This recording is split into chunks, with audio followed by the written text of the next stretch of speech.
Testing, one, two, three. There we go. And then if I turn this on, that explains why I didn't hear any echo when I was on here. Um, Golly, I said so much. Testing, one, two, three. There we go. Okay. And then if I turn this on, that all right. Gosh. Okay. So I guess didn't have the mic on for a while. So basically, um, I'm participating in LameJam 48. I apologize for coughing and sneezing and sniffling. I haven't been sneezing too much, but I'm a little sick. Um, and the theme is tree. A buddy of mine has been hounding these fellas to. Well, it says usernames are truncated, but they don't seem to be. To select tree as a theme for a while because it's a bit of an inside joke because it almost won the Brackies Jam. Um, and yeah, there we are. So, I mean, without further ado, I should probably get started on some actual game development stuff. I'll just like pop that off to the side.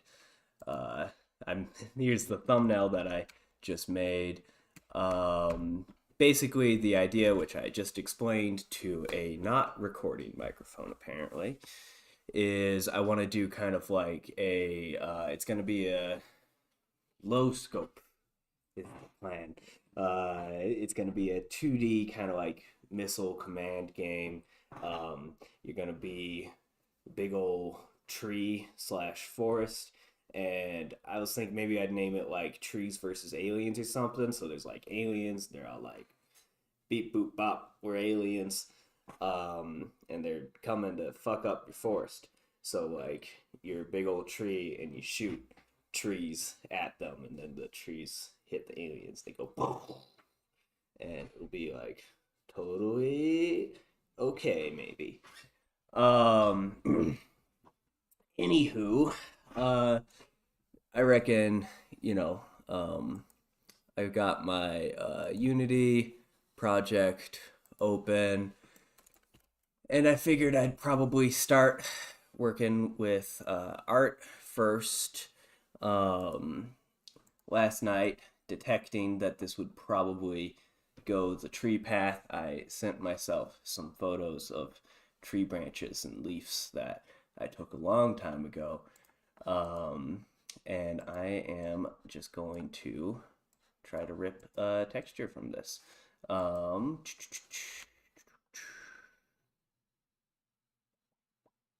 Shit. Oh, also, I'm like half asleep too, if you didn't notice. Here we go. So bring that down here, pop that in Photoshop. Um, it wants it to be a special smart layer.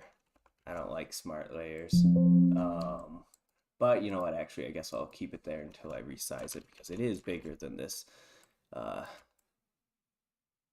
file size right now. So let's see. Try to line this up, and then I'm just gonna quickly delete the sky out from behind it, and hopefully we'll get, a decent branch texture out of it, or out of one of these. Let's see, let's go that way. Or maybe I should just make it from scratch in Blender. I don't know. We'll see. We'll give this a shot first. Yeah, it'll be probably a little funky, but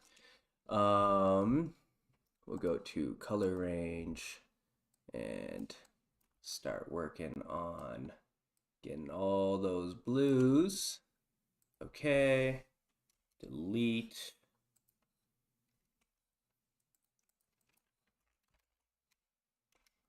There we go.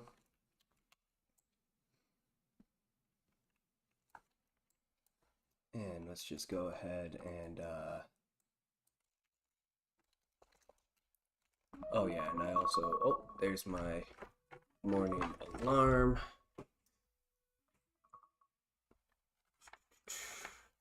Oh, my phone is also my webcam. Um, and we'll also check on the homies. Oh, Pick Twist is also in the jam, but has no ideas. Um, I came up with a couple others yesterday that maybe would work better for you if I can remember them.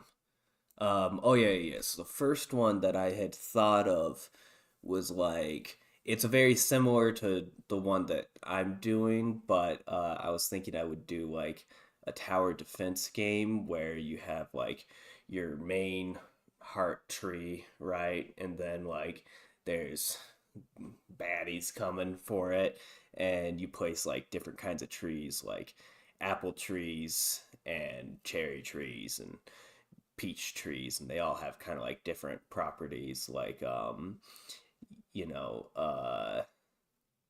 cherry trees, because cherries are small, they'd be all like pew pew pew pew, and they'd fire super duper fast, but they wouldn't do as much damage. And then like apple trees would be a little bit slower, but like bit more damage. And then maybe like an orange tree would you know have a bit of an area effect because their um, oranges are juicy, right? So maybe there's one you could do. Um, because I'm a 3D artist primarily, I was just like looking at the like few days that we got, and I was like, might not want to tackle that many assets. I'm also pretty bad at making trees, honestly. Um, so yeah, but yeah, hopefully that could be of use to you. Um, and then I remember thinking I kind of had another finalist idea too yesterday, but I don't remember what it was. Um, why is my eraser not working? Eraser? Maybe I have a weird brush selected. No? Huh. Oh, because I'm apparently still in Quick Mask. There we go.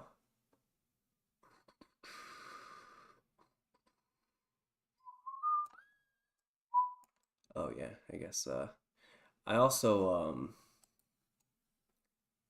Construct 3. Okay, yeah.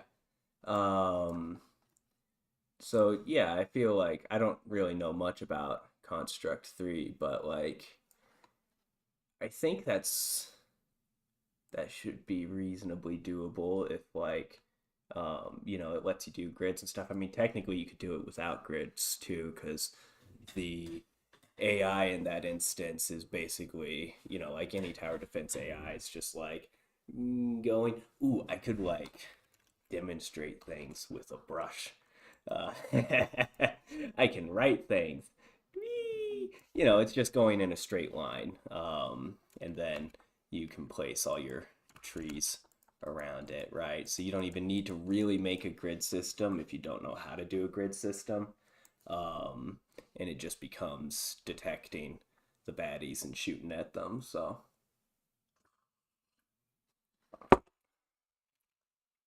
all right.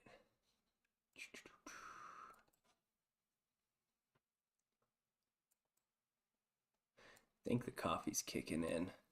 Thank God.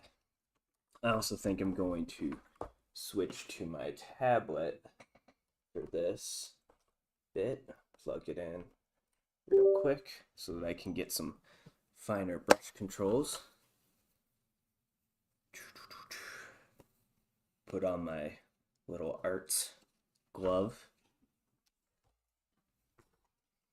here, and then let's see, drag Photoshop down, and we'll go to OBS, drop it over here. We can turn on my little me down there.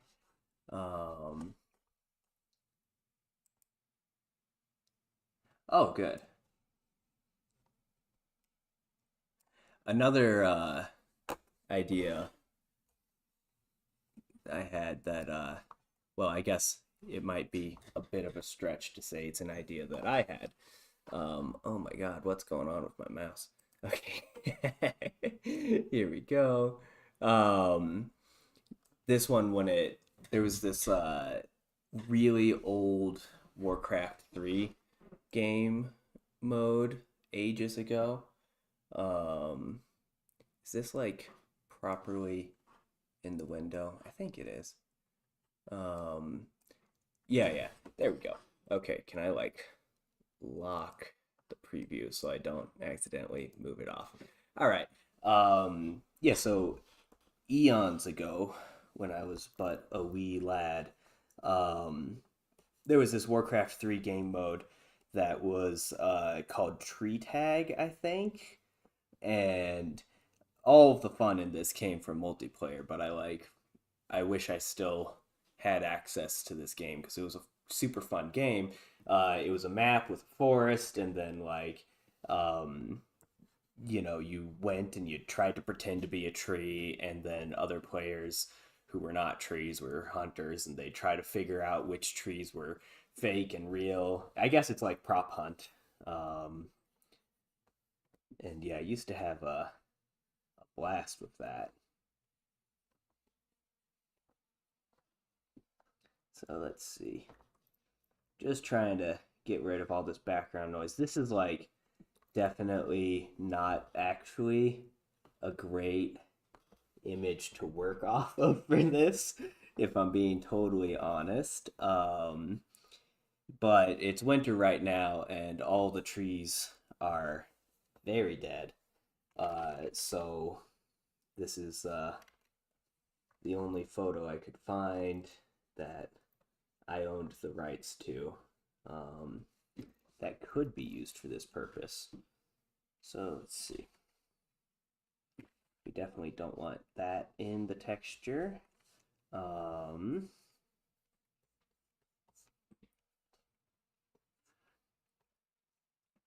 Yeah, and I mean, really, what we're trying to do here is like, we just want a single branch that I can turn into a particle system and put on a bunch of planes in Blender, right? So, and then everything, because it's kind of like a missile commander. Oh yeah, yeah. I think you can do it, Mr. Pick Twist, or Miss or Mrs. Pick Twist. I don't know. I got faith in you. You're gonna kick some butt. Another thing you can do is like, I mean, just anything involving trees, right? Like, you could do a tree Street Fighter. You could do a tree platformer. Like you're a tree, you're going around jumping over things. Like,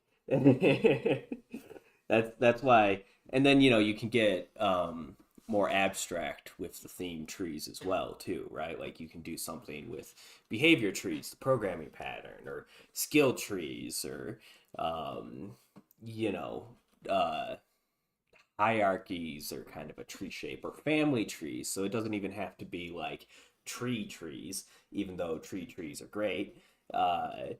It can be literally so much more open ended than just like something involving nature, right? Um,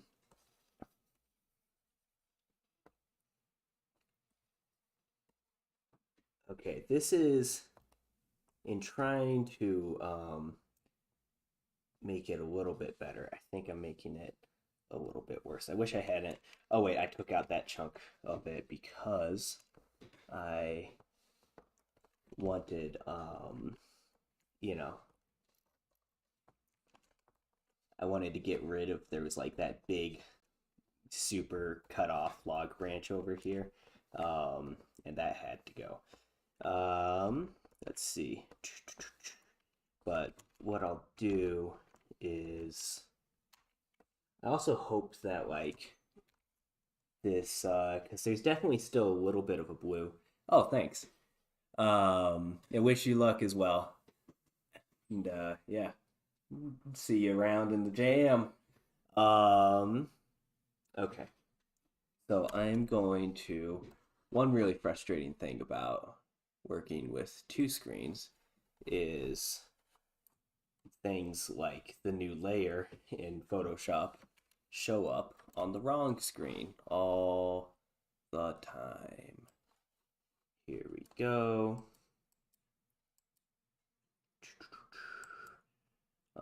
Foreground color, yeah. Okay.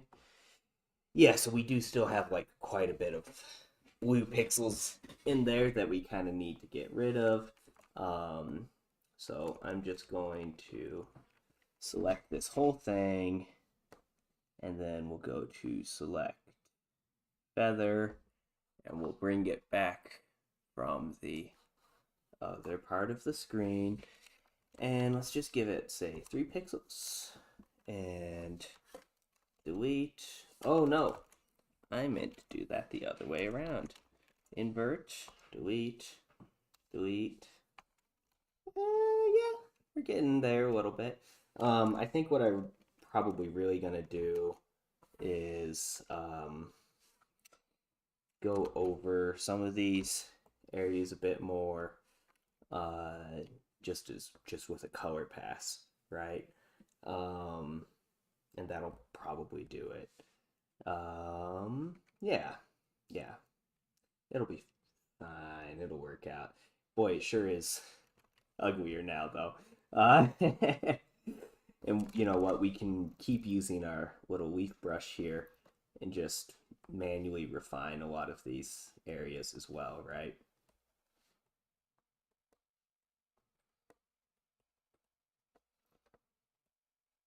Because this is effectively going to be the primary detail of our game, or at least I might do a few more um, little things. Is there anybody on? Oh, okay, there's nobody watching. I'm talking to myself now. People might watch it in the future. Probably not, especially after that like first like what 10 minutes without sound. That was embarrassing.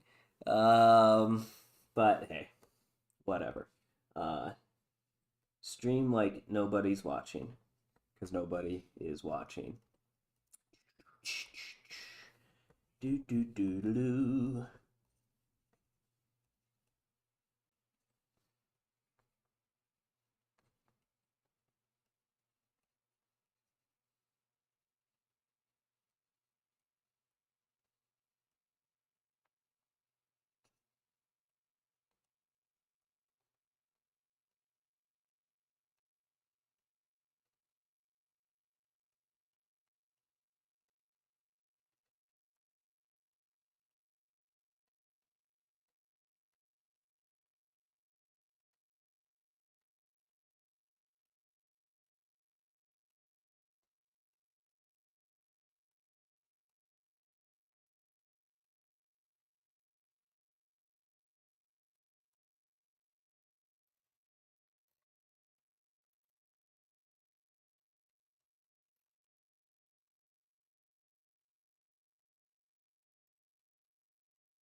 Okay, and you know what? Ooh, that's a good idea.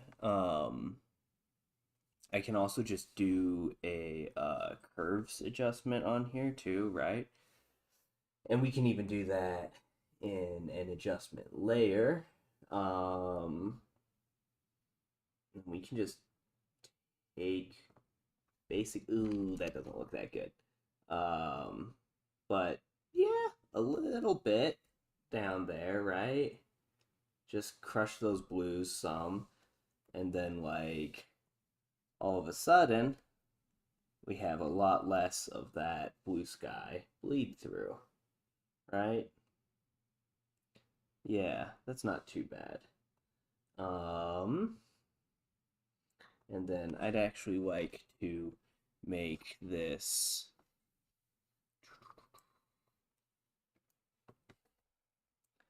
a little bit brighter as a background. Um, oh, I know there's some way to make this only apply to the one right beneath it, right? Yeah, like that? Okay, cool.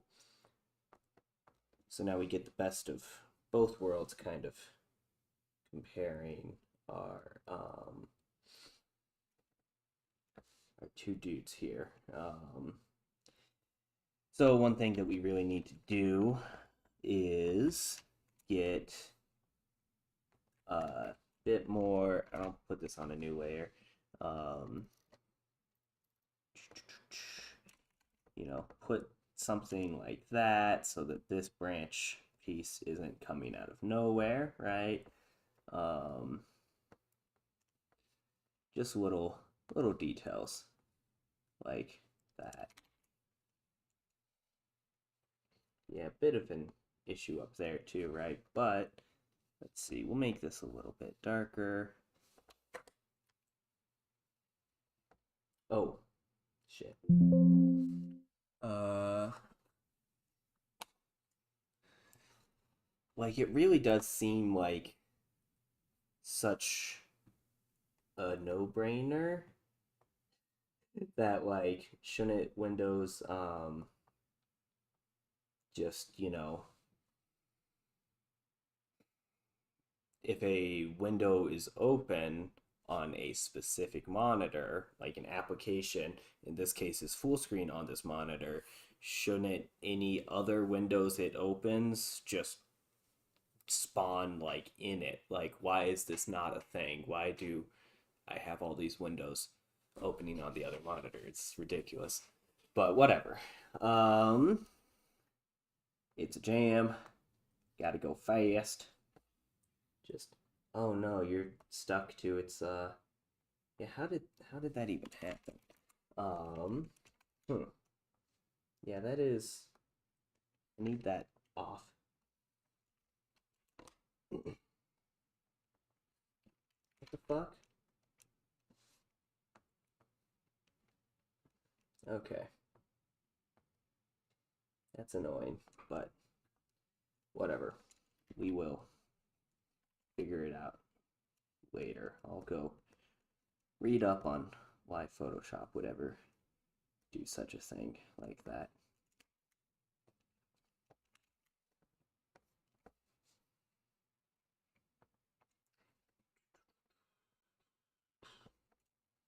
There.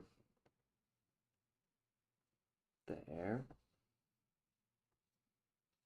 And in the end, like this is gonna be more compressed anyways. So it kind of doesn't matter much. But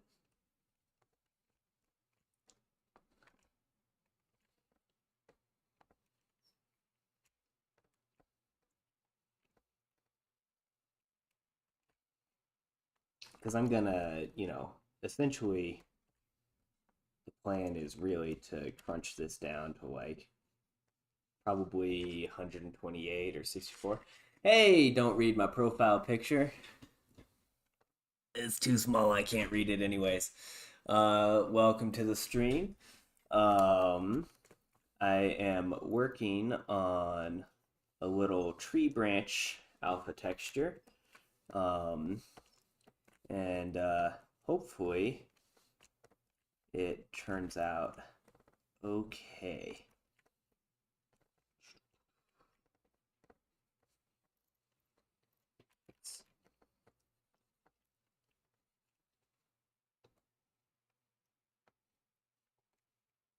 There.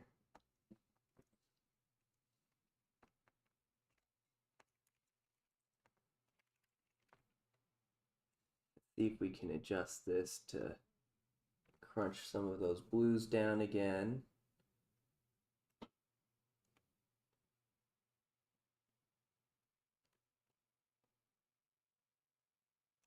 Hmm.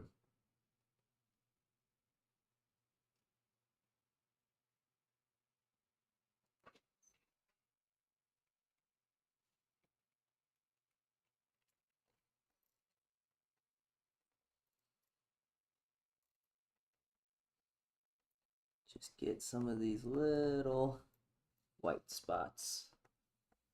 Oh, that one's higher up. I guess ideally, if I was a bit smarter, I would have made sure there was more of the sky peeking through removed before I started cloning from this layer as a source, but whatever. As I was saying, hey, Cibola Games, what up? As I was saying before, in the end, like I'm gonna compress this down pretty far, I think. So it should be better in the actual game. Okay. And I mean, for now, like probably good enough. We can save this out. Oh, you know what? This is a little bit faded there. Let's just bump up some of that alpha a bit. Yeah? Yeah. All right, that's a bit better. And then what about maybe this layer too? We'll do like one like that. Because I think ideally I want to use alpha clipping, not like actual transparency for this. And okay. Yeah. Probably for now. I can tweak it later if I gotta. Oh, actually, I'll tweak it a little bit right now. Just get a little bit more leafy greens up there. Try to grab somewhere without too much additional branches. There. Okay. Let's also get a little bit more on there and on there. Okay. So we'll go ahead and save this, which means I gotta find my jam directory. LameJam 48 tree.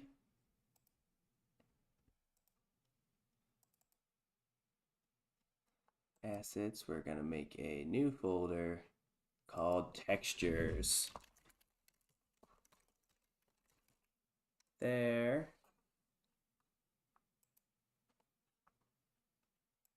Can bring that down so y'all can see it. And we're just gonna name this tree branch 1. And make sure it's actually in the textures folder. And we'll leave it as a PSD for now so that it's easier to modify later. Unity, bakes everything into a .dxt anyways, so it kind of doesn't matter. Like, it is more space efficient if you make things pings and stuff at this stage, but this is more modifiable, so it's going to be cool. Move that out of the way, and then we'll switch to our primary desktop again. and we are going to open up our good old classic buddy. Where is my cursor?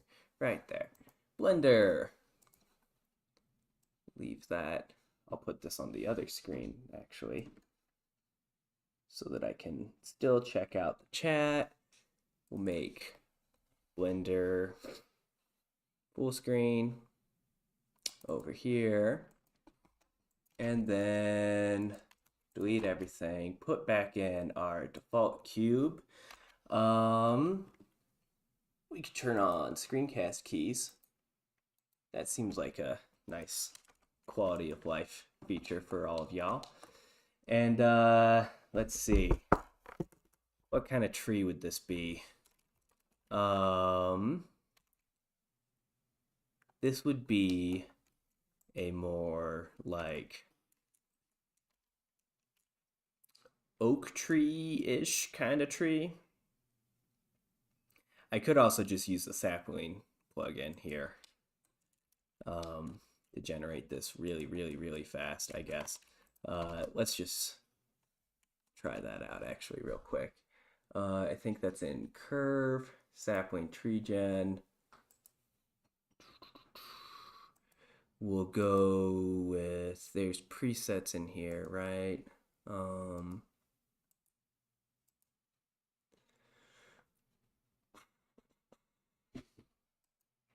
Where is it? There it is, load presets. Okay, so like white birch, weeping willow, aspen, Japanese maple, Douglas fir, callistemon. I kind of like the look of this Japanese maple. It might have a few too many branches for a game that I ultimately want to run in a web browser, right? But let's see, I'm just gonna try to make this chat window a little bit bigger down here. Yeah. I mean, I can, decimate it and bring down some of this stuff. Right now it is still a curve because that's how sapling works. But let's go ahead and press. This is my favorite thing about Blender. You just press F3. I think it used to be space back in like 2.79 where I started. Hey, Pick Twist, welcome back. Oh yeah, no, totally, dude. Like, I think it's a cool idea, and I'd love to see somebody do it. I just don't think I have like the time to do it myself. So yeah, I'm happy that it's helpful to you, and I'm looking forward to seeing it too. So that'll be sweet. Absolutely go for it. Totally okay to use it. All right, so we're converting to mesh. And even still, like, let's turn on statistics. Ooh, yeah, that is very heavy of a model. So before I even bother with any kind of particles, we are going to decimate the heck out of this fella. Maybe not quite that much. Let's see, unsubdivide, we'll go with 2, because this is already kind of like quad geometry, right? Ooh, that looks a little funky. 3? No, let's just stick with 2 there. Apply that, decimate again. Now we can start thinking about some optimizations like that. Go with 0.5 is relatively unfunky. I'm planning to make this like the main tree for, I think Pick Twist is probably the only one that, oh, and the other guy's gone, so I don't have to explain my premise again. Lucky me. Okay, so we are going to apply that. This will be like, this is fairly high poly already, but I think essentially, this is like our main home tree, right? So this sort of gets to be high poly. Everything else, also I can delete most of these later. Once they're covered up by branches and stuff, that should be pretty much fine, right? But yeah, it's like the missile trees and stuff. Absolutely, I should optimize more than this, but like it's our tree, you know, the mega tree.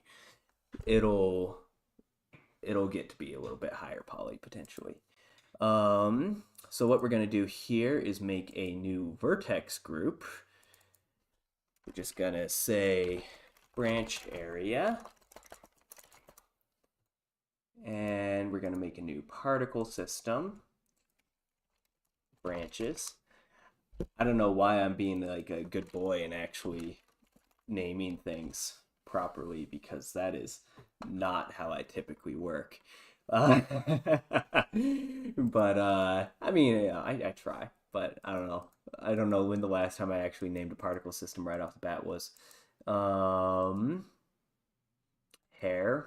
We want to switch it to hair, and then we want to go to vertex group, and for density we'll do the branch area that we just created.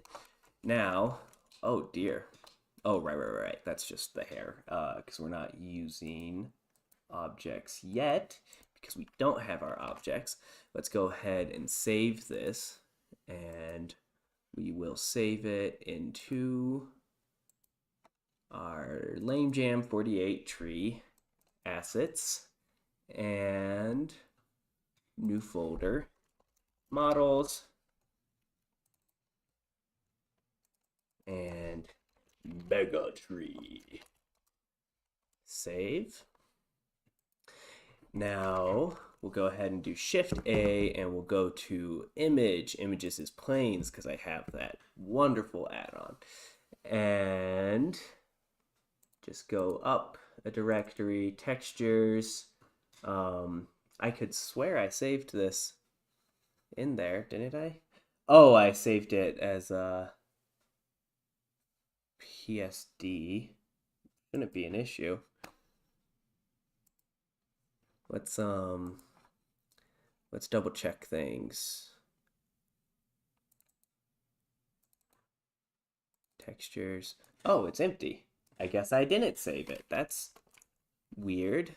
Oh, I see. It popped up another little dialogue that wasn't on my stylus before. That's annoying. Okay, there we go. So there's the tree branches that we just made. Let's see if they look any good at all. Yeah. It could use a little bit of cleanup, maybe. But also, we're going to be really far away on the camera, so it's a refinement that can happen later. Anywho, just gonna switch our render engine over to Eevee. Going to raise the desk because I have been sitting for too long today already.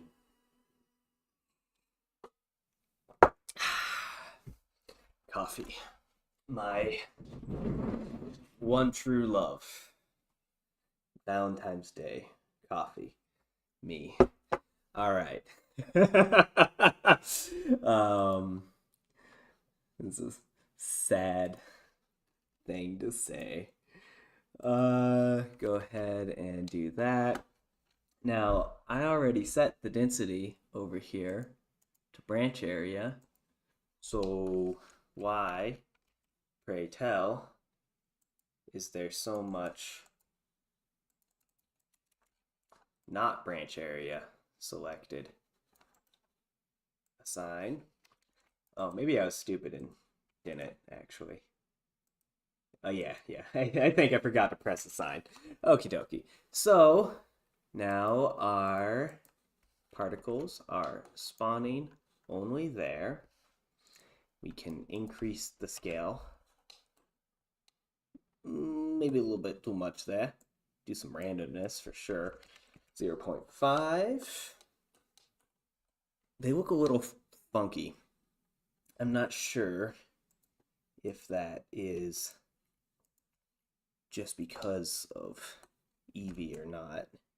because Eevee has a tendency to make like a lot of stuff look kind of funky. And it's like I like to use it because um, oh that yeah that okay. So what I'm seeing here is two things primarily. One, um, as predicted, having this sharp of a cutoff at the bottom of the texture is not good. Um, that kind of makes it look like shit.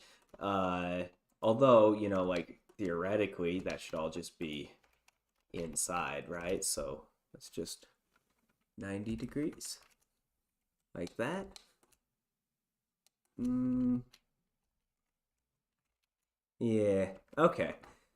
Um, what I reckon I'll probably do there because there's so many of them. Um, is I'll probably go back into my image texture and I might even just kind of make this like a round texture so that the orientation doesn't really matter. At the very least, like I need to kind of cut off the bottom in some way, taper it in some way. Um, Here, trying to get this to be lined up now that I'm in standing mode. There we go. Does that work? Maybe. I don't know. We'll see when it updates in a bit, or I can just go to OBS and get. There we go. All right. So yeah, but it's not like a terrible starting place, right? But let's switch over to our other scene here. Pop the chat back over here. And then grab our art glove.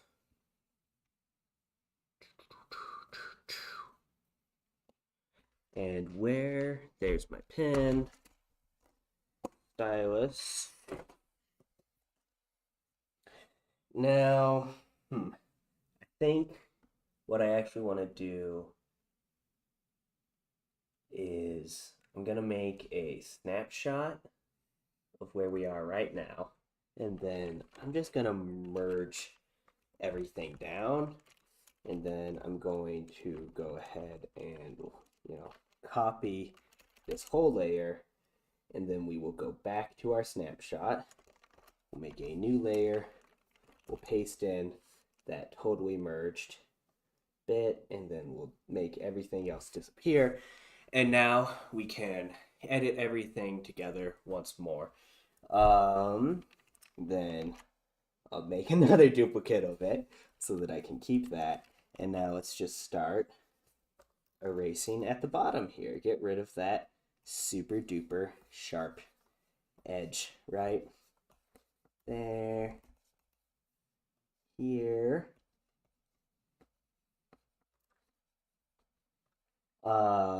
Which does mean, in order for things to still make sense, we're gonna need to I would like this to be a sharper brush. We need to, bridge the difference between our kind of like base area branches over here, right? So just popping that in real quick ought to do the trick. This should be a bit darker and maybe a bit browner.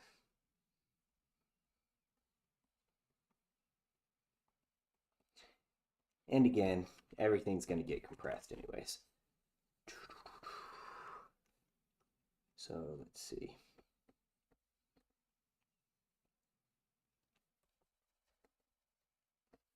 Really clean up the bottom layer. Get some of these less sharp leaves out of the way. And then bring in our clone stamp again. And sort of add in some stuff over that funky looking painted in branch. so. And that should look a lot better over in Blender.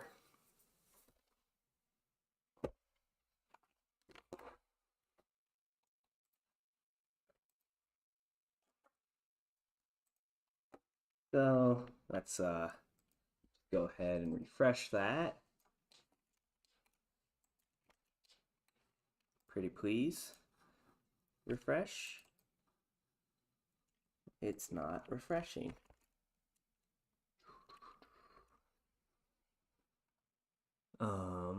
Okay, I guess just close it and then reopen it. And there we go. So that should be better.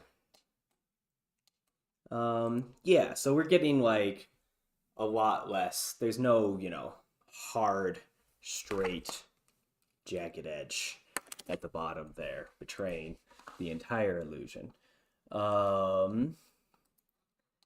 And let's see. I don't know, it doesn't look like terrible.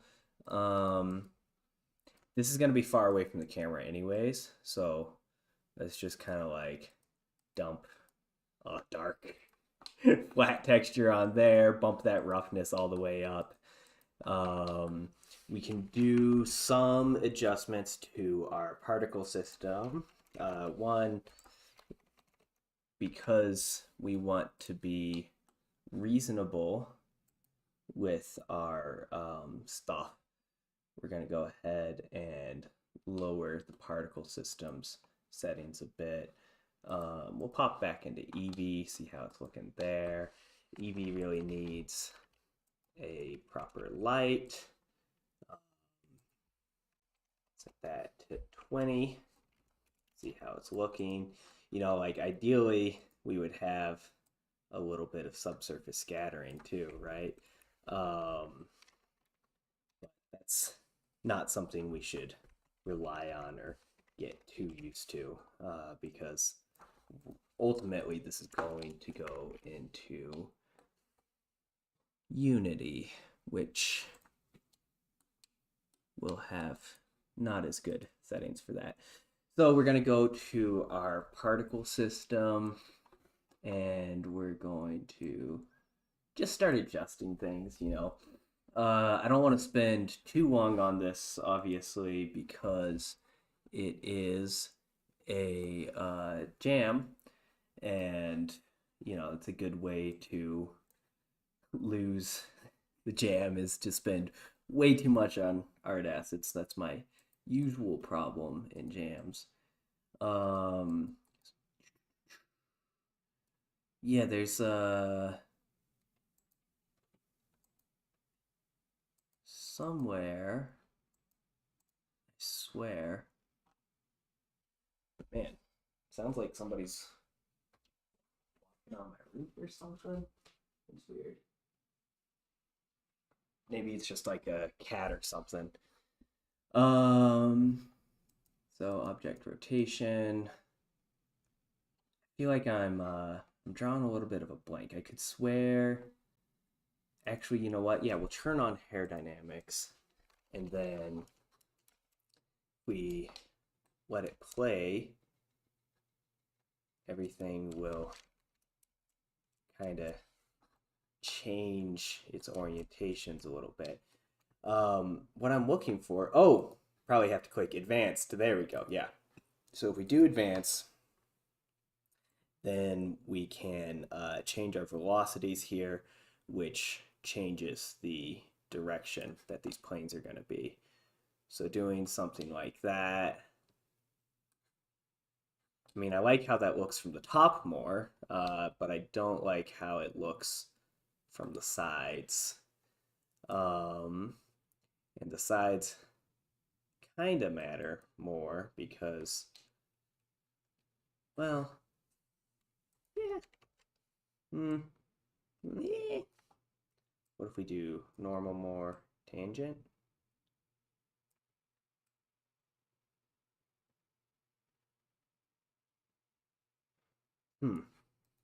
Well, yeah, I mean, ultimately, like, don't want to spend too long on the art, right? Oh, I'm sure you aren't that bad, Pig Twists. And even if you are, you just gotta practice, right? Um, that's how we all get better. So let's see. I just want to select the bottom here. Is that even a face? New. We got a little open triangle there. I'm just gonna scale it up a whole bunch.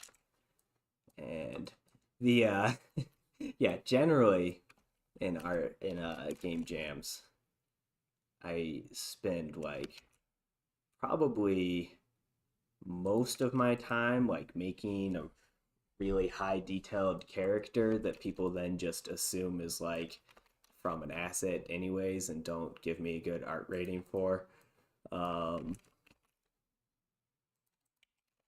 Okay. Here, and then where's that button? Okay, over here we make instances real. And then while they're all selected, we'll make one of them the boss, and we'll do Control J. And then Blender's doing something stupid. Yeah, we'll go ahead and get rid of that.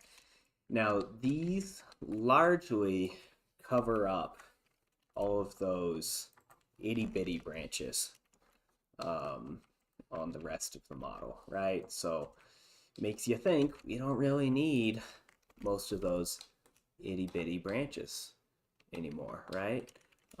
So I'm just going to go in here and, you know, delete basically everything that isn't a primary branch.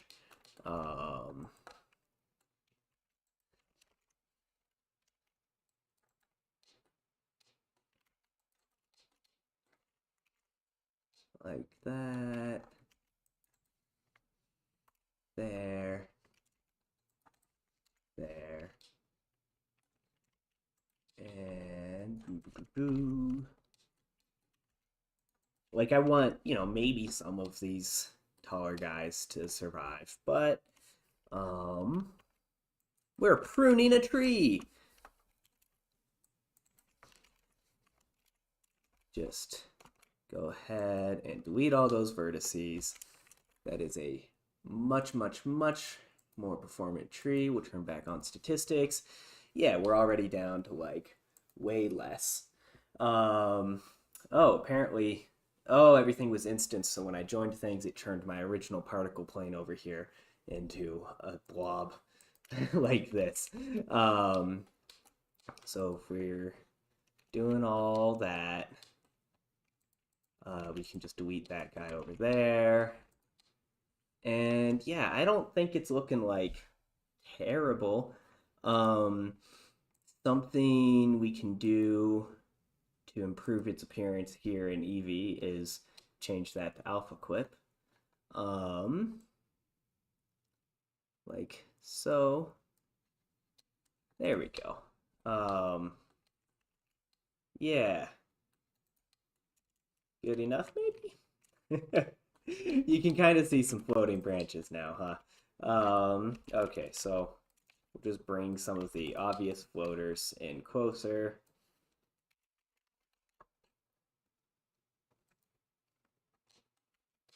Like so. And, you know, scale them up to basically we want to create the noisy effect of leaves more than we want to create actual leaves, right? And again, you know, this whole thing is gonna be pretty far from the camera. We're gonna be, you know, like over here, and we'll have our UFOs, and then we'll shoot our trees at them. So far away stuff. It's our best friend, right? Let's hop on over to Unity. We're gonna have to refresh our project here.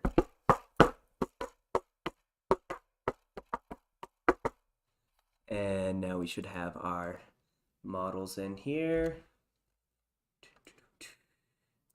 We're going to want this. In our import settings, some important settings is no rig, because we don't have a rig. Why waste that? I don't know if that actually contributes to file size if you don't turn that off. But we want to not import the lights also. And then if we apply that, should get rid of that bright sunlight that imported with the model. There we go. But then we still get the benefit of having that in our Blender scene for preview purposes. At this point, though, we're probably not really going to have to work on this guy anymore, right? Please, hopefully. Let's go over to materials. Oops.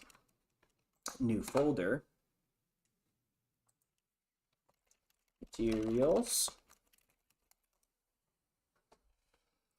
And we'll just go over to our model and we'll extract the materials that are pre-existing here, but put them in our materials folder. And that way we can turn on alpha clipping for our tree branch leaves. And we can also rename this because I forgot to name it in Blender. Let's see. Bark, I guess. Alpha clipping. Already looking a bit better. And we'll turn on backside rendering too. We are going to want our directional light to maybe be different. Feel like we're not getting great highlights on this, you know? It's just kind of weird. Feel like there should be good highlights already. Maybe if we turn off receive shadows. Not quite. Let's also adjust our alpha clipping threshold some too. There we go. That eliminates a lot of that blue that we were talking about before. And then also turn on crunch compression and let's like really, you know, low res it up. And then turn on point no filter, make it a little pixelated, right? If we do something pixelated, then it's an artistic choice.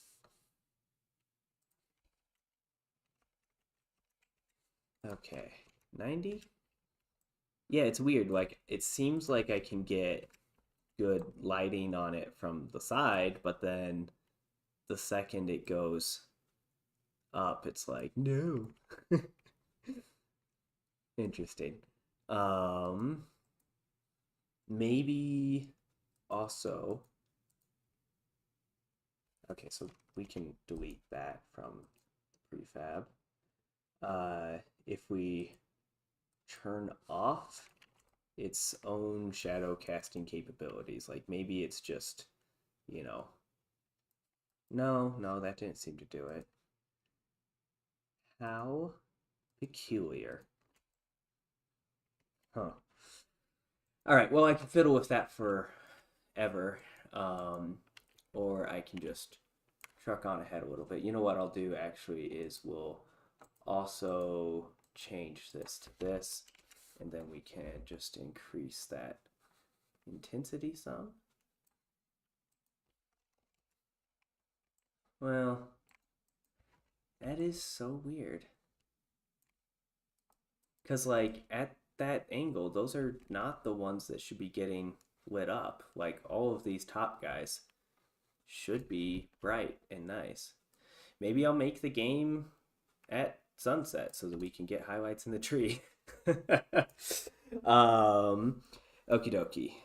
Let's see. Regardless of all of that, let's start placing our camera. So negative 100, maybe 50. and then we'll bring the y value up a lot. Maybe I'll make this orthographic. Because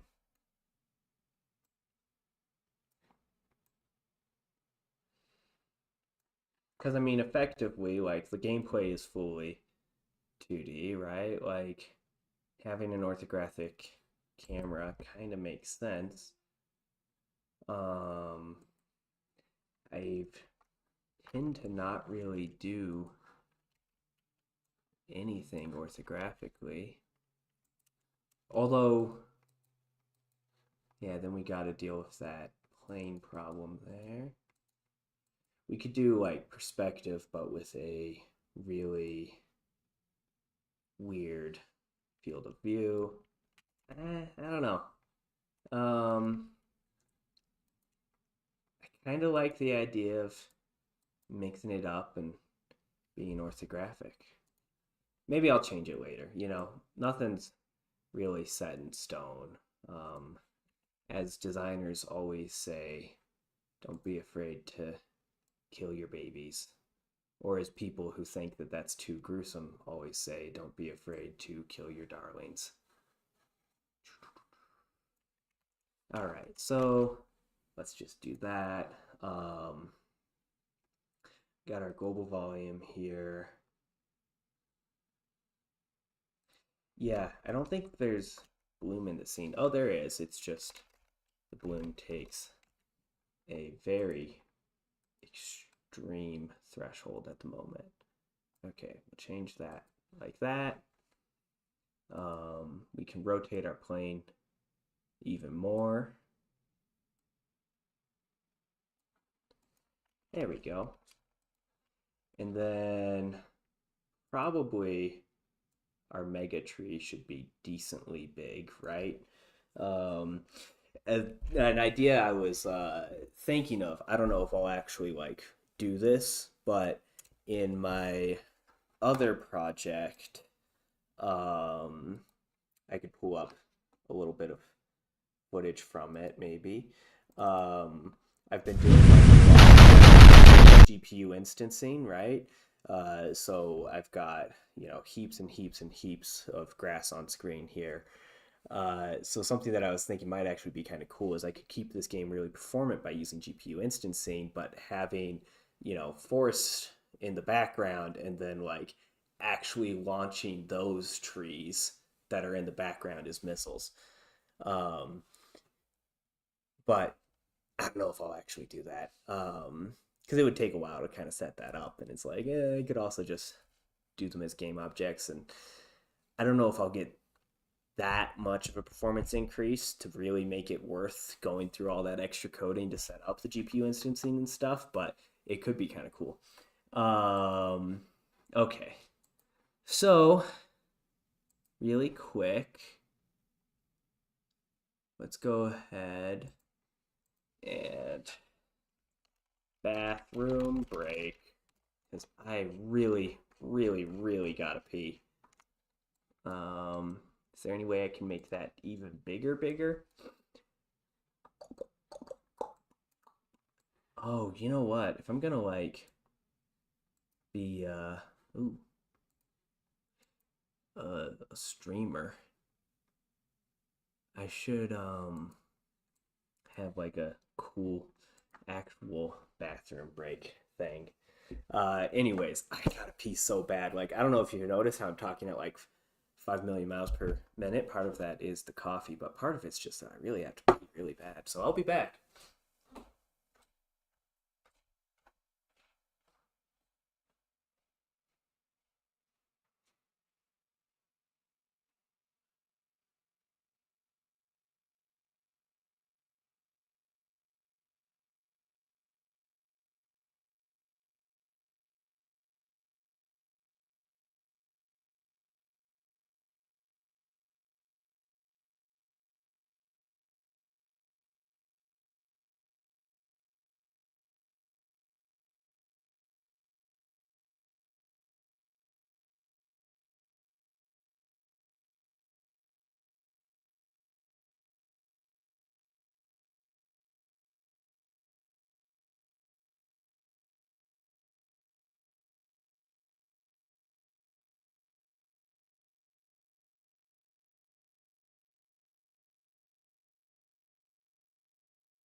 Dokie, I am back. Um,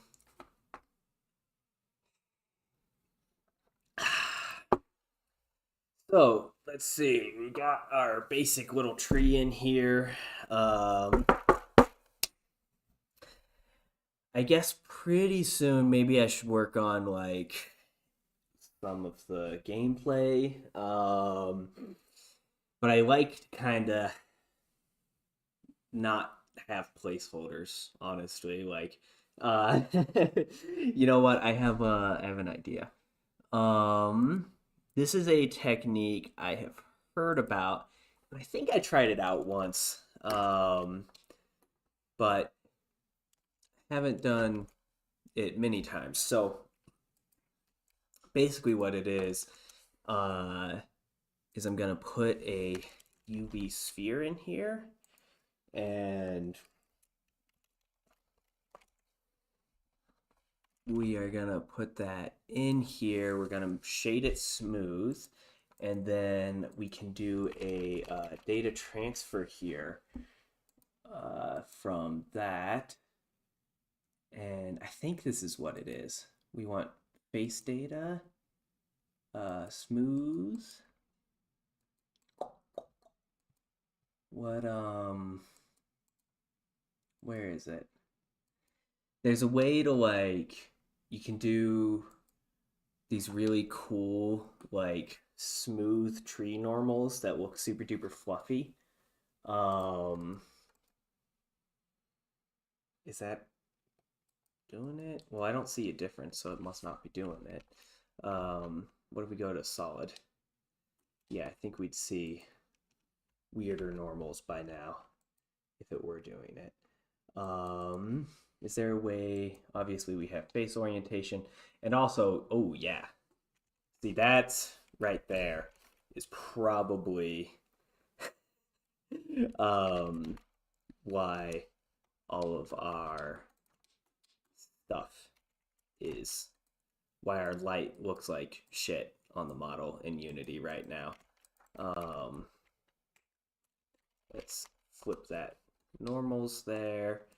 We want the ones that are facing out to generally, face out, right?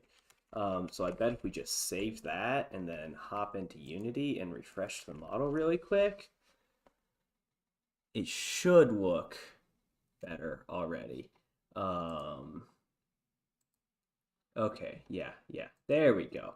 So now we can actually adjust our lights and we can have it high up because now our normals aren't totally shitty. Fun how that works.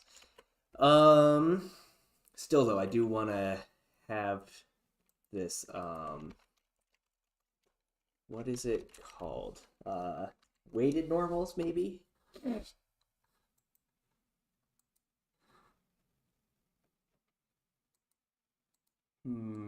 No. Normal edit. There we go. I think that's it. Yeah. Um, let's go ahead and turn off our face orientation preview there. So you can see, look at the normals. We can remove that one. Normals before and after, right? So like basically before, because they're all planes, they're very faceted and stuff, and they're pointing in their own directions, right? So dunk, right? But now they're pointing in the spheres normals, and when we refresh that over here in Unity, it should look good over here too. Yeah, now it's more like this fluffy ball of a tree texture instead of all of these kind of like disparate planes. Um, Also, we maybe don't have to crunch it down that bad too. Like we can bring back some of the detail. It's not like we were like working with super high res thing before, anyways. That said, I don't know that I like that much. Um, where is that sphere?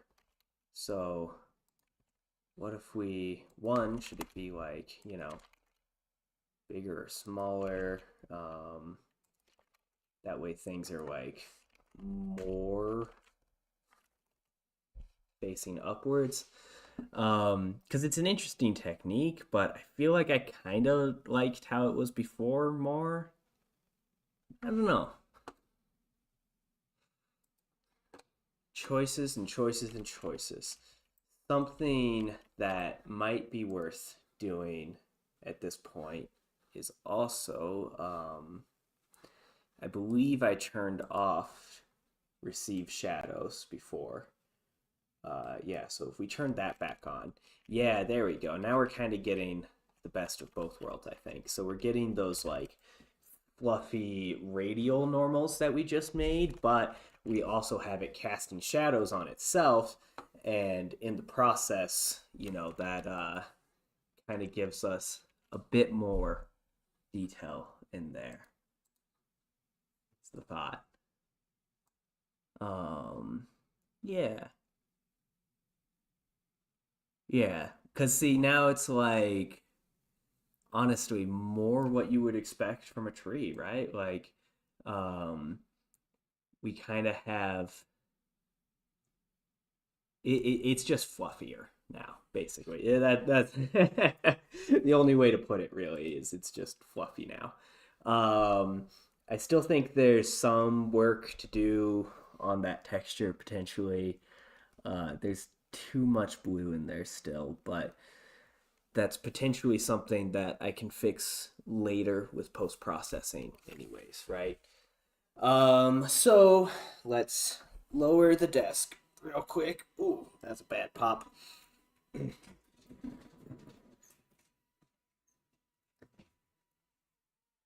And simultaneously, we can lower our camera again. Maybe that's too much, maybe it's not. Let's check out our preview. Yeah, camera's fine. Um,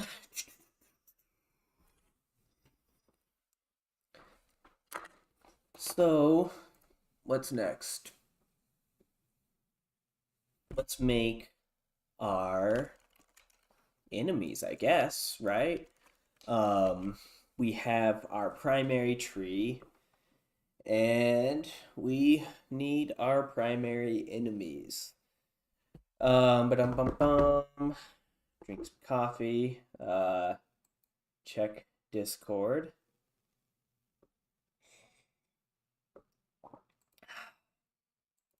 I guess I could also like link the YouTube to another one. We'll do a self promo.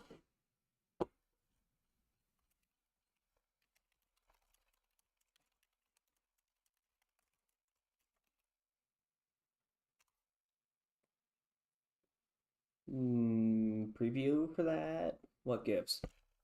Um. Oh well. There we go. Da da da. Okay, so let's go ahead and like the shape of that sphere. Delete everything in here. Pop the sphere in. Um. They're aliens, right? So little flying saucer. Bump bump. Whoop. Like so. Um, this is probably too high poly already. Statistics. I mean it's not the worst. We obviously want to make this a hemisphere. Actually, yeah, we'll delete it all. UV sphere. Thankfully nobody's watching anyways, so it's like not like I'm wasting that time. 16. What about 8 by 8? Oops. Not a radius 8 though. How's that looking? Shade smooth? Yeah. Good enough for distant assets, right? So we'll go ahead and select our top here. We'll add in another edge loop there.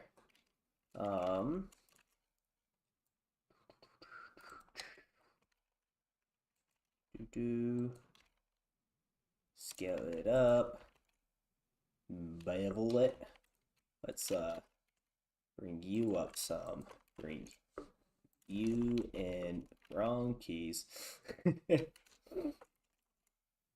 Bevel, oh bevel, such a wonderful tool.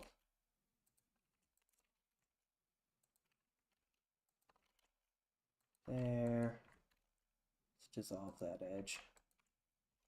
Bring that down. Bring that down. Mark as sharp. A. Eh.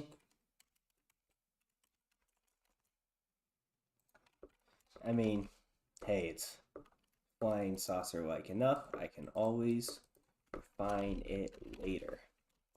If I can basically knock out the game in one day, then I shall. Save that file. Gonna need 2 materials. Saucer metal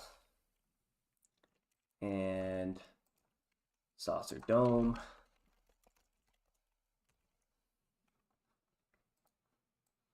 Make that very metallic. Assign to everything. Assign saucer dome here. Hide that so that we can easily select the rest. Assign. Unhide everything. Make this like, it's a pretty stylized game we're gonna go for here, right?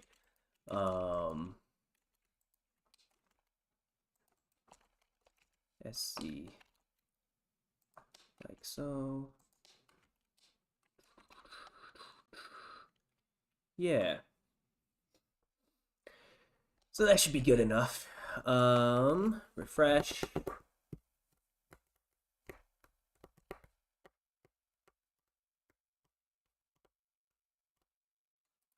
Here we can drag and drop one of them flying saucers in.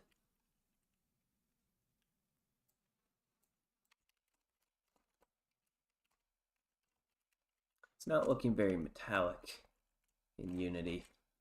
Huh.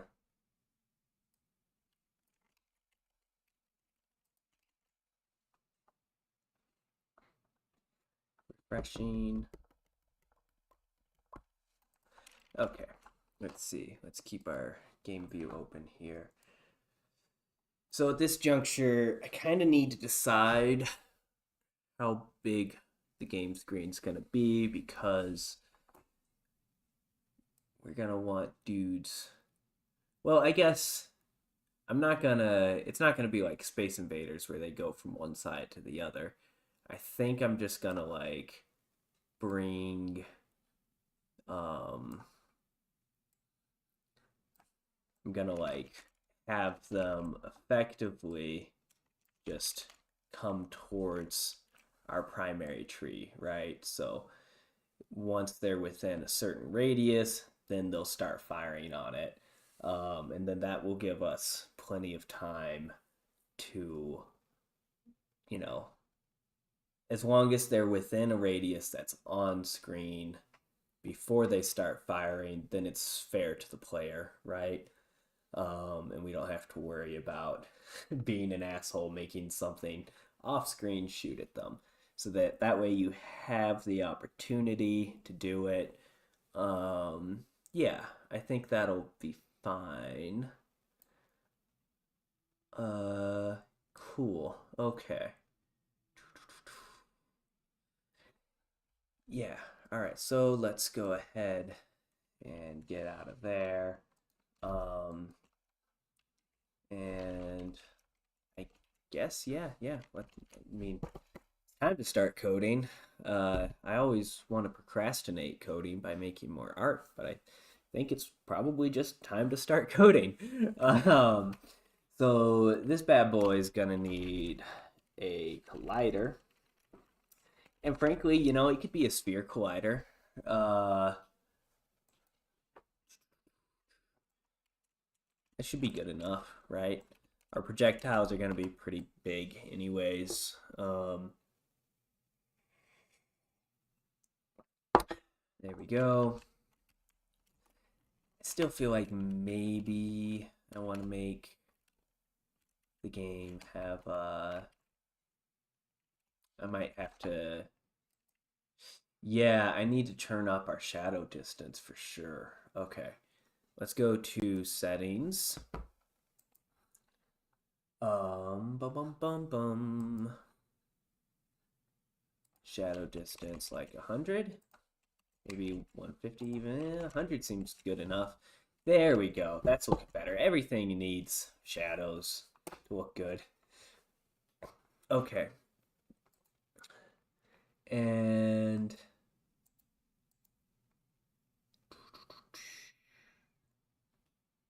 okay. Okay.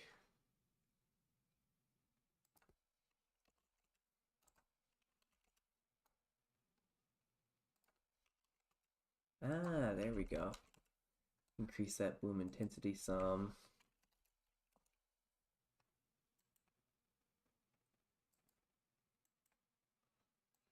Let's adjust our curves too already. Maybe, yeah. Everything looks better if you adjust the curves a little.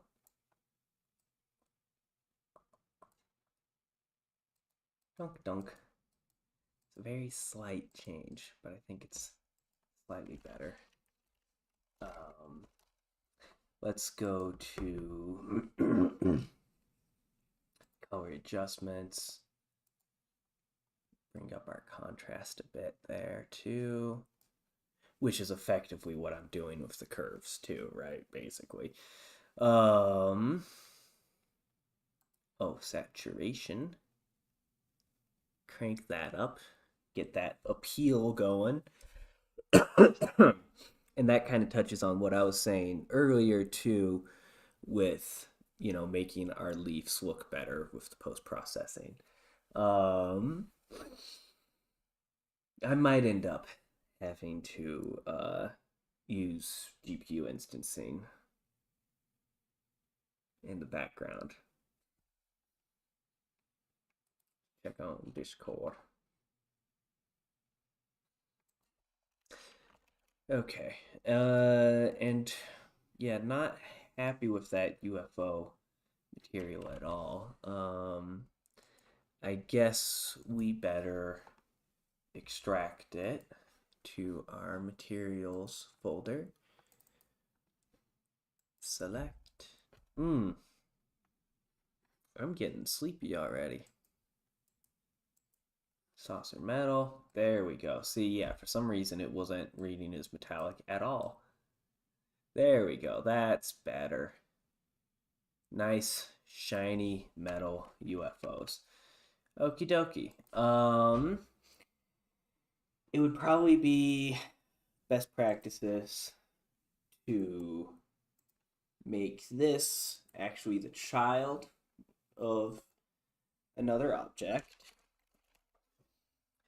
That way, basically we can have all of our like movement, collision shit in here, and then I can apply like rotation and other visual stuff to that dude later. Also, when I make the flying saucers destructible, I can have a separate game object in the hierarchy that I just, disable, enable for the explosion effects and stuff. So, yeah. Go ahead and do that. And yeah, I guess we're just gonna have to start scripting. So, saucer script. Boop. Create and add.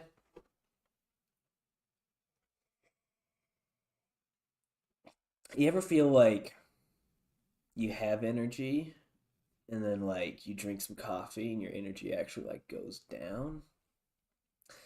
That's what I'm feeling right now after these last few sips. Shit. I'm all sleepy now. I don't sleep much. Okay. So, what does this guy need to do?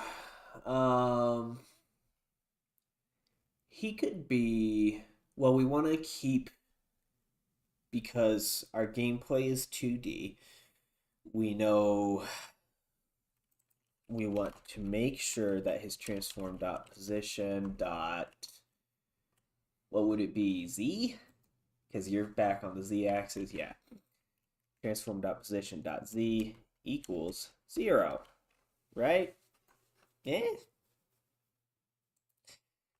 Plus equals 0 F?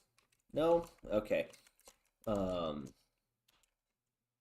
or I guess times new vector 3 1 XYZ. So 1 1 and 0. Would that work? No.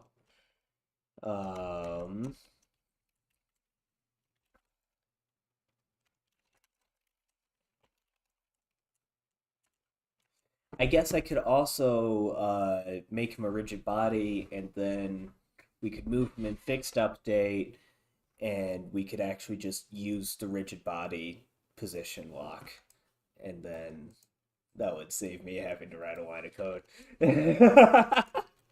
which is harder in the morning. I'm not a morning person. So we'll go to saucer, we'll add a rigid body, and then we'll just go ahead to constraints and we will freeze our position on the Z. So we never have to worry about that. Oh, you also definitely need to be centered there. Okay. Clearly our collider needs to be bigger too. 1.5, 1.3, 1.4, 1.8. Maybe 2, like so. You know what? I'm gonna make it a box collider instead. It'll just, be better.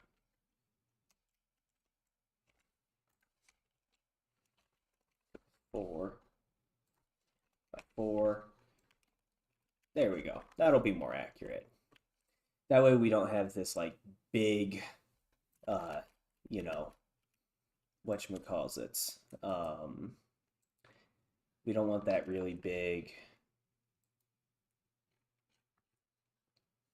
area on the bottom that can be collided with.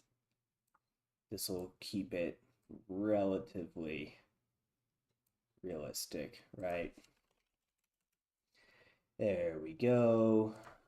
What about 1.8, 0.3, 0.28, 27, 6. There we go. Perfect, huh? Beautiful. All right. Beautiful, and the way that things that aren't beautiful are beautiful, right? We'll just go ahead and press play so that we can watch it fall. Whee! Clunk. All right. Now, in our script, let's see.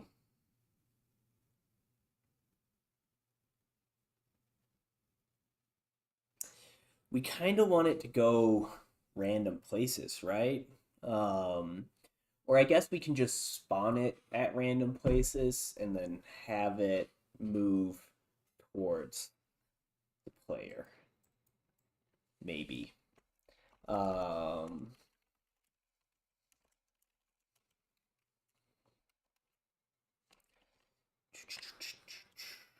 Let's also probably like 5. I don't know if I should have. Oh, thanks. Yeah, I think I don't know if you were here for it, but I used this technique where you, for all of your branch planes, you transfer the normals from a sphere, and it basically makes all of the planes look like really fluffy and together, and like they're more like one mass. Um, I think you can see at this angle there is like a couple of planes that I maybe need to adjust later, but yeah, for the time being, like, hey, it looks like a tree, right? um, Okie dokie. So AI is not my strong suit. Um, Coding is not my strong suit. First off, we're gonna need to reference a game object for the player. Do and then we'll probably we'll disable gravity on this guy. Yeah, Blender's sweet, dude. Um, definitely definitely always recommend learning Blender. It'll open a whole new world of possibilities. Um, I love Blender. Okay, so we want to what's the function I'm looking for? Let's open up a new window. Firefox, Unity. I think there's like well, what I want to do is I want to get the direction, right? Um so we could probably get that. We'll just God,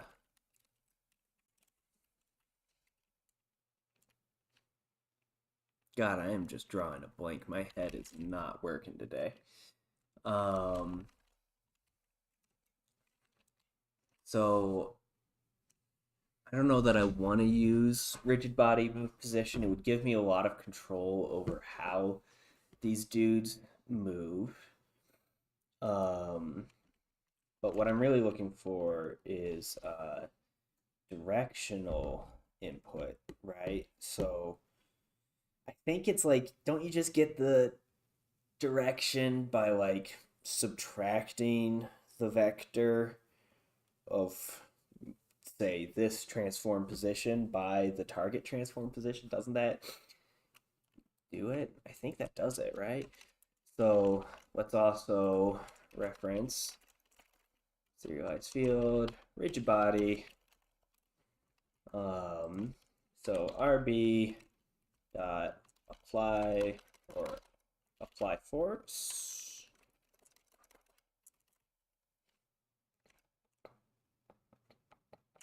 Rigid body dot. There should be add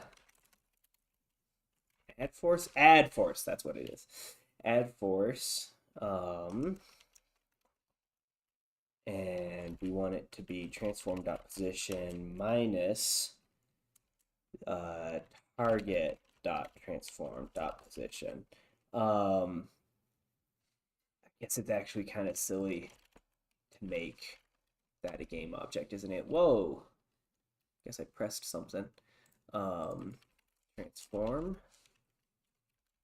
There we go. Target, and then we don't need to do target dot transform dot position. Okay, so we will multiply that by another serialized field, which is a float speed mult dunk, and then speed mult, and then we will do force mode. Yeah, I mean, it's you might do it in visual coding too, but I know the knowledge is in the brain, but like nothing wants to be accessed today. I've just like had a headache for a while. My sister came and visited and she was sick with a headache, and so I think I might have gotten that too. Um, but we'll refresh our code and we will plug in our rigid body. We will put in our transform target and we'll set our speed mult to say 10. We'll go with 1 to start. And when we press play, theoretically, he will move towards the, oh dear. -1. Where did it go? Pause. Okay. I think it went out of the world. So that looked to me like it went in the exact opposite direction I wanted it to go. So if I swap those around, then theoretically it'll go. Oh, thank you. Yeah, hopefully. I don't know, it's just like winter, it's all cold. I'm usually sick for like all of winter. It sucks. But let's try that again, and hopefully he will go towards the tree this time. Yeah, there we go. Really slammed into it, so let's swap that real quick. 0.1 for our speed multiplier. Where even is he? Yeah, so we're getting a floating point error here. I feel like he's going like way too fast. I know I'm using force mode velocity change, but like seems like he's going more than 1. There we go. Okay, yeah, it's working a little bit. Yeah, the nerd immune system, yeah. Um, all right, so that's decent-ish. I feel like he's kind of off though. Because if he's supposed to be going to this transform, um, he should be going a bit more like in the middle, right? But let's try messing with him a little bit. Soup.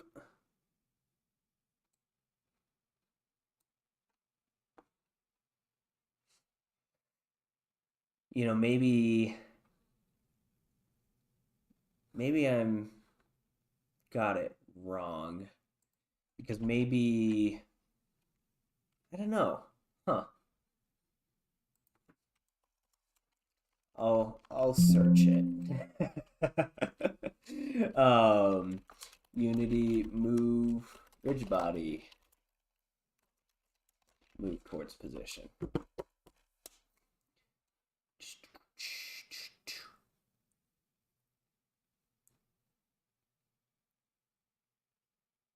Okay, target position minus transform dot position dot normalized. That's probably what I'm missing here.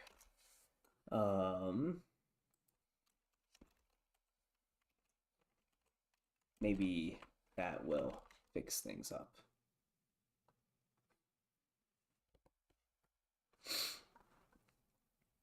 Oh, also, maybe I want to add some drag onto him too.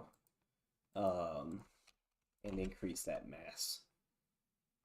We'll turn that on.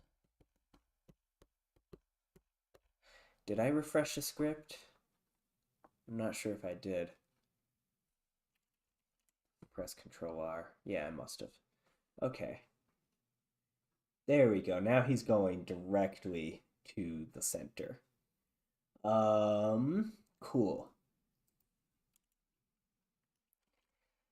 Now, I guess, well, hmm, because I want him to stop before, right? So, um, let's make a new vector 3, and that will be distance. And then if we're greater than the distance, we'll apply force. And if not, we'll just stop applying force, right? So that way the UFOs should come down and then get within a certain radius and then stop, and then they'll just start shooting. So vector 3 distance, and then in fixed update, distance equals, I'm pretty sure there's actually a proper value or a thingy for this. Um, why does why do I have this thing down here? Close. Um, Whatever. So target dot position, and then transform dot position.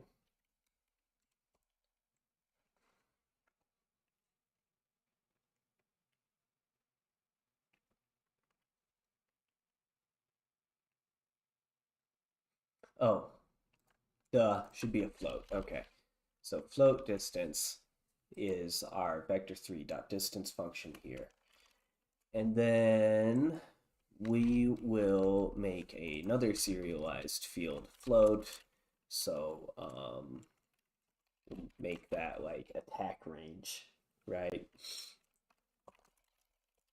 That would work, right? So attack range will just say that equals 10F to start, and then if distance greater than attack range,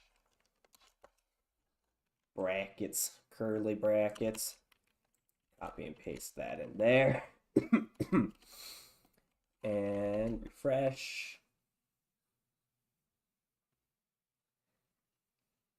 And then with the linear damping that I just put on it, he should stop as soon as he's in attack range because he won't apply force anymore. And that should be, because our tree is, at the center, roughly around, okay, yeah, cool. So now he's hovering there, and I think our attack range is still too small. But so we'll put that to like, say, try 30 as a value. Let's also, for shits and giggles, just duplicate this guy a few times.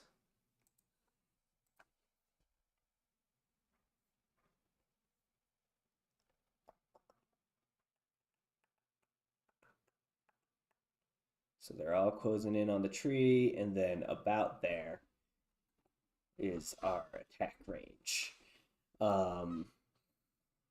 And yeah, ideally, we'll have a decent sized screen here. Maybe I should make the UFO smaller. So lots of, little tweaks that I'm sure I'll make over the next few days just to give it a shot, though. Here. So, I mean, if they were like, ooh, that's way too small, but something like, half the size there, then I could have like a lot more of them on the screen, right? And I think that's still big enough that you can see them and shoot them.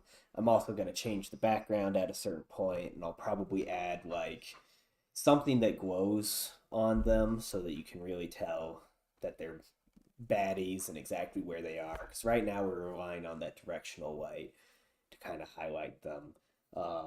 But yeah, okay. I think we're doing all right so far. I mean, I've only been working on the jam game for, you know, however long, uh, for a few hours. And we've already got a chunk of our AI working, right? Um, the basic premise is here. We've got two assets. So let's just stop the play there. Um, we will indeed set those to be smaller. We're going to need prefabs folder. And let's close that.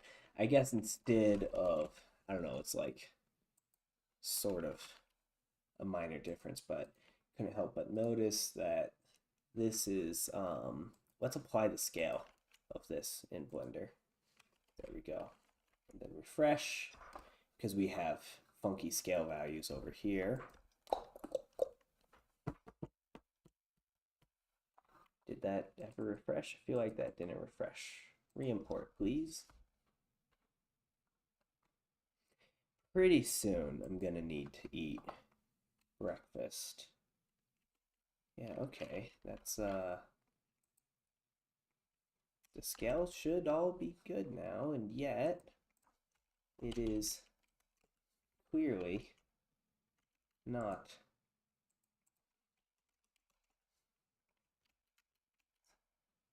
It's just like not re-importing. Did I not save it in Blender? What if I drag and drop a new one in? Does that one have proper scale? It does not. How peculiar. What if I change something? Dunk, save. Because I can see here, like, I've set scale. It's all set to 1.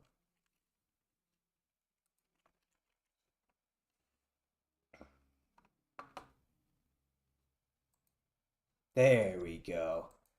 All right. A slight vertex adjustment. Let it reset that scale. Yeah, I think I will set the overall scale in here, though. Might be shooting myself in the foot later when I add in the... Yeah, no, I totally am. So let's, later on when I make it so that the ships can be destroyed and I'm making my destruction prefab, I'm gonna want everything just to be at like, proper 1-to-1 scale and stuff.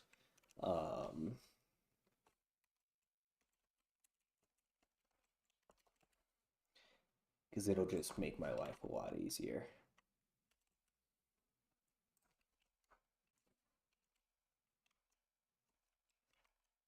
Also, I should probably eat some food really quick.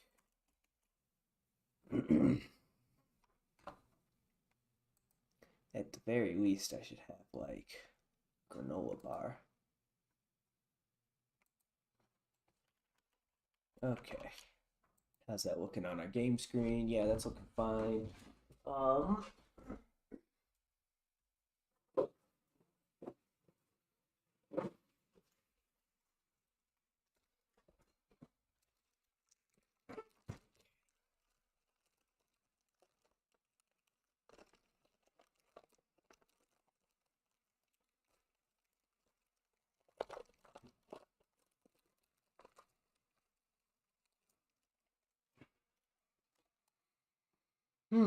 okay.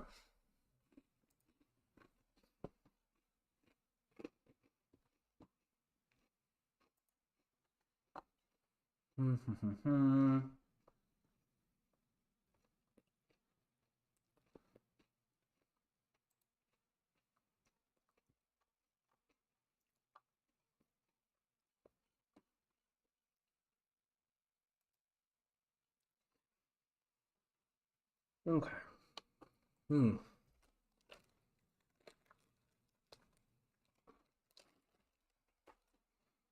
Food is so nice.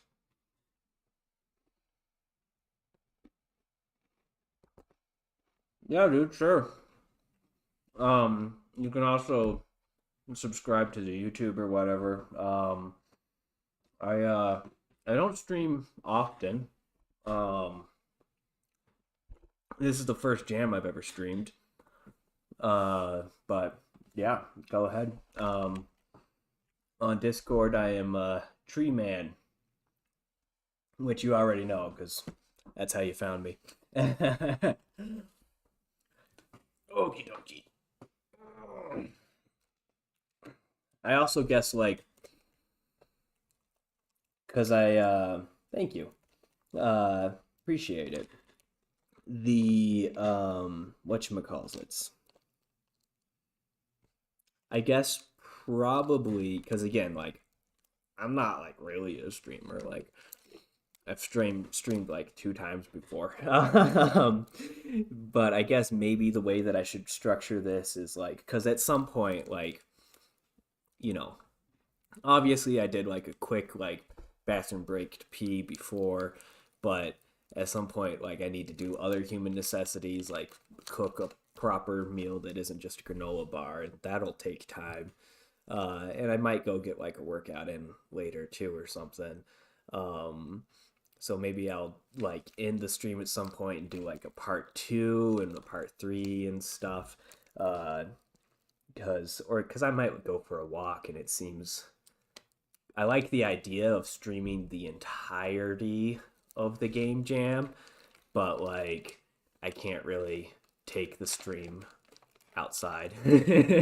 Right.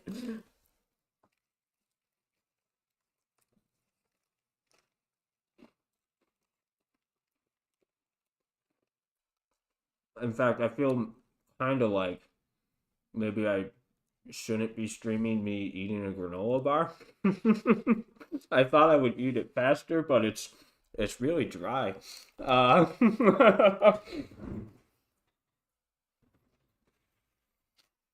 It's like, oh yeah, just a quick granola bar, but hmm.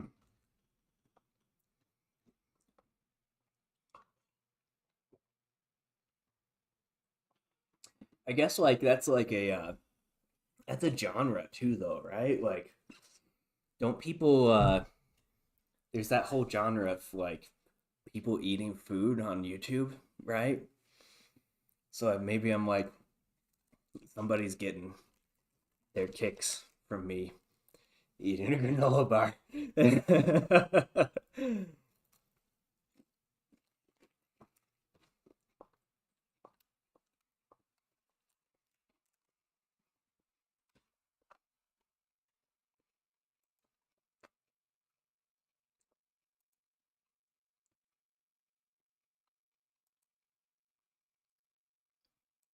I'm uh I'm guessing that you are the new. It says that yeah, mukbang game jam streamer. um it's my understanding they like eat like so fucking much. It's like I don't think I could ever eat that much, dude. Like, oh my god.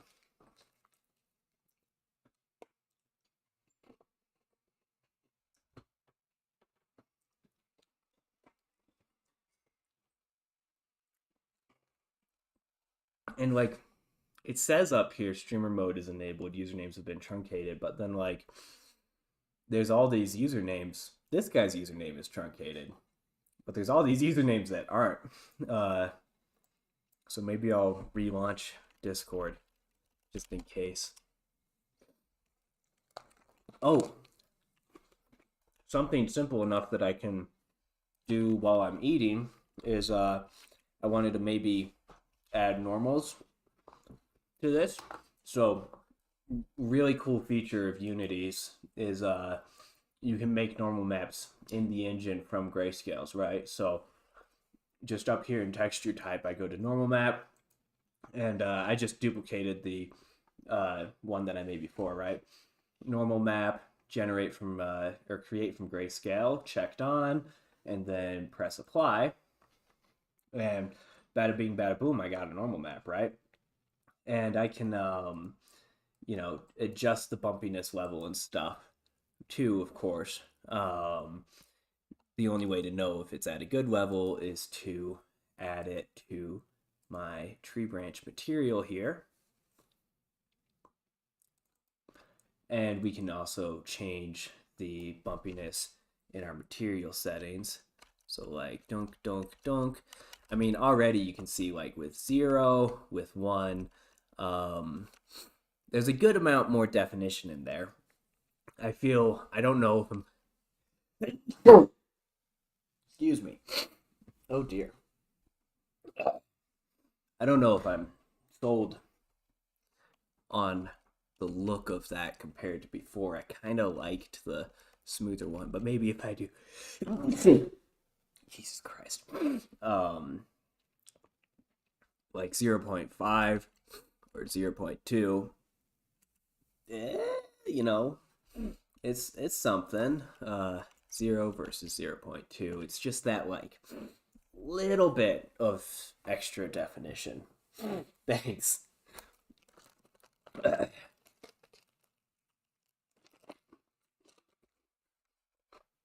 Also, I forgot to enable GPU instancing, which I always should.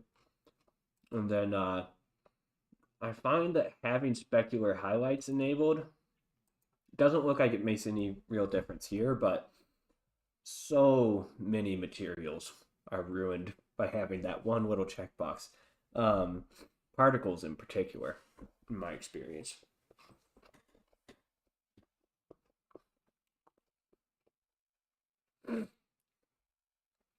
Okay. Let's see.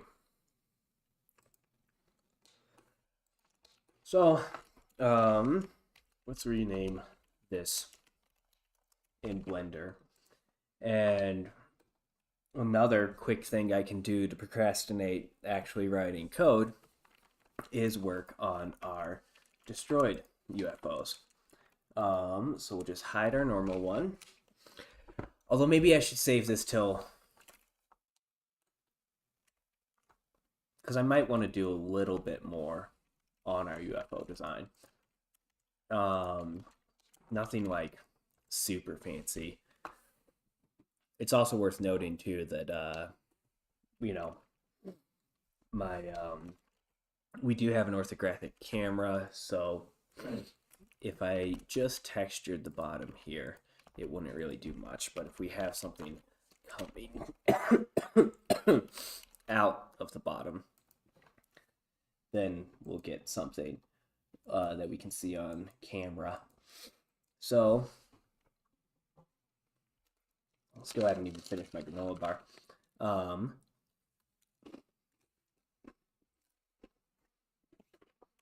We'll make this UFO emissive. Go to like 5. And we'll make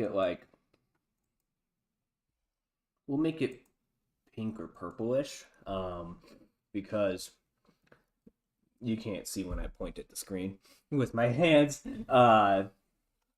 Green and pink/purple are complementary because they're opposites. So if we have a bunch of greens in the scene from all of our trees, then this will be like the opposite. It'll have good contrast and it should look aesthetically pleasing together. So the opposite of green, assign that. Let's turn on bloom in here. And then we refresh that,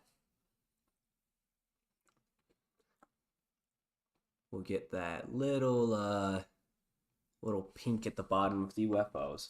And then later on, or right now, um, we may adjust our skybox and make it darker, and then that'll pop a lot more. Um, I was thinking I might like make and render out a custom skybox for this at some point, but for now, let's just keep it procedural. And we'll just lower the exposure a little bit, maybe. Yeah. We'll go to Blender. I love how smoothly Blender and Unity work together. Um, because, you know, there's a lot of stuff you can do before you really kind of like commit to bringing something into Unity in Blender. Where like, you know, theoretically also it's like for some things I never actually have to extract the materials in Unity. I can just keep editing them in Blender.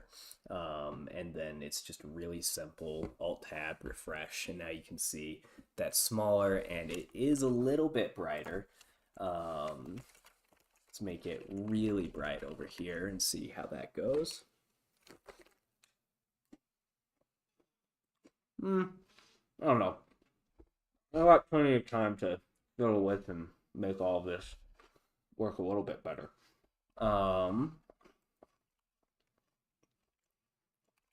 Let's see. For now, though, oh, let's make the top of the dome just a little bit more dome-like, maybe, right?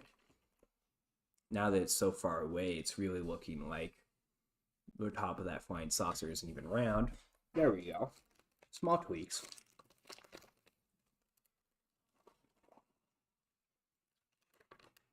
There's breakfast done.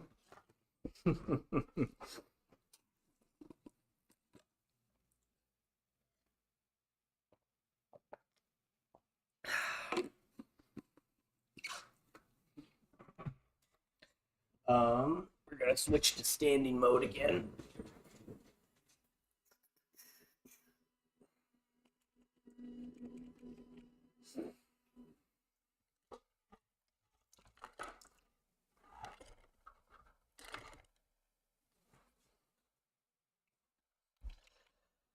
And let's see. All right, work a little bit on the code. So we already have that. I think something else I'm going to do is I want to lock the rotation of our rigid body here in place pretty much completely. I guess I don't really care about the y-axis. In fact, I was thinking I'd make it spin on the y-axis, but I was thinking I'd make it spin on the y-axis just on the model anyway, so it doesn't really matter, right? But we'll freeze all that rotation, and then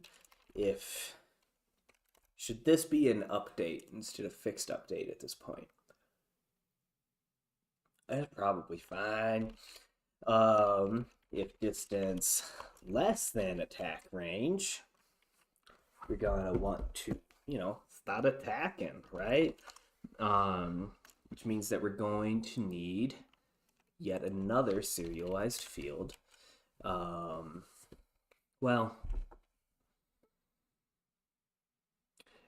what I'm thinking is it would be kind of cool if the UFOs, just visually, I'm thinking it would be cool if they just shot like straight down, maybe.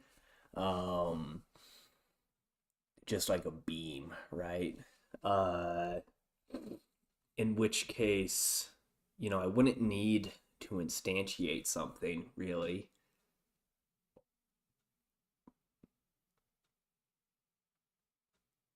I could just have a game object that turns on and off, but also,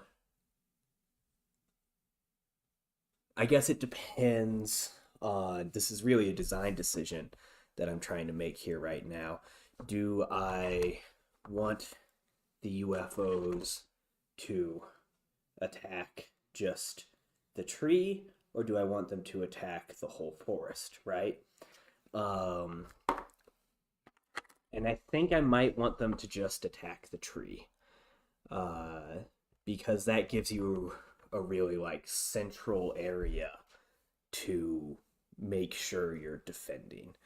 Um, yeah, I think that would be good. So if distance less than attack range, we're going to instantiate a new object, and then we will have that object, you know, shoot towards the tree.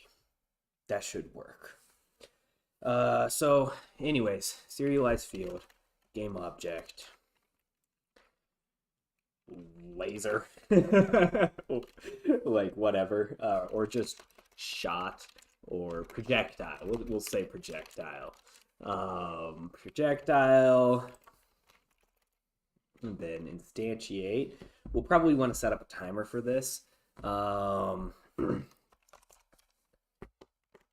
Should I put it in update? I'll put our timer in update, but I think I'll keep the no, I'll just start using update. So void update timer. We'll make a new float timer minus equals time dot delta time, right? Maybe we'll actually put our float up here.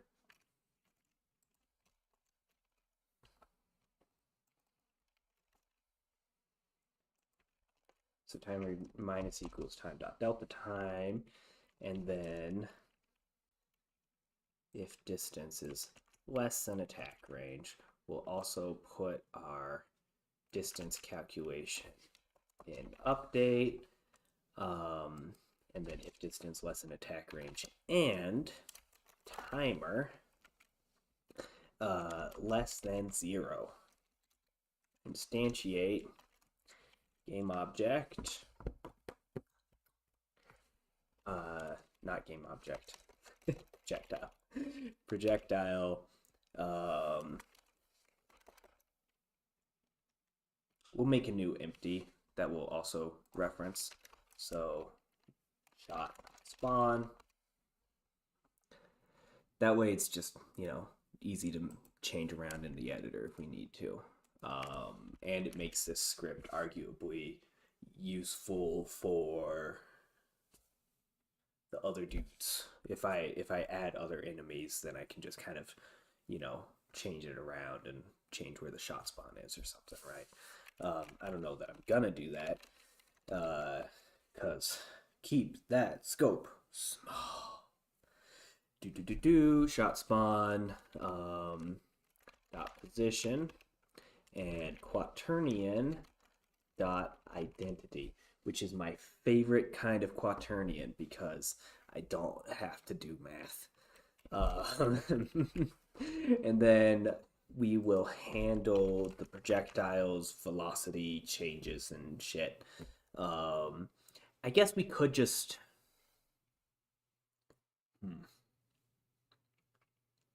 we could make the projectile rotate here. Like we can make our shot spawn rotate, but I'll just handle rotation in the projectile script. It'll be fine. So let's refresh.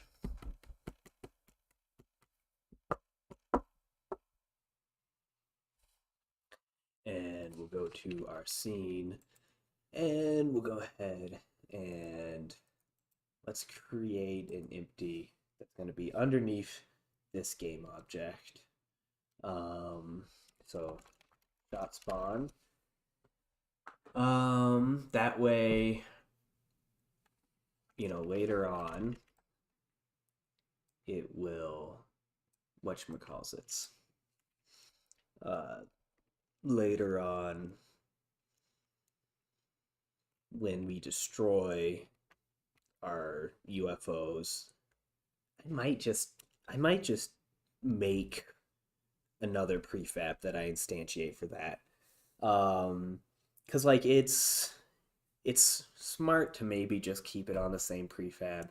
Anyways, the idea of, making this the child object of the flying saucer here is when I disable the flying saucer, then we're also going to disable the shot spawn, and it should keep exploded UFOs from firing, right? Maybe, hopefully, please.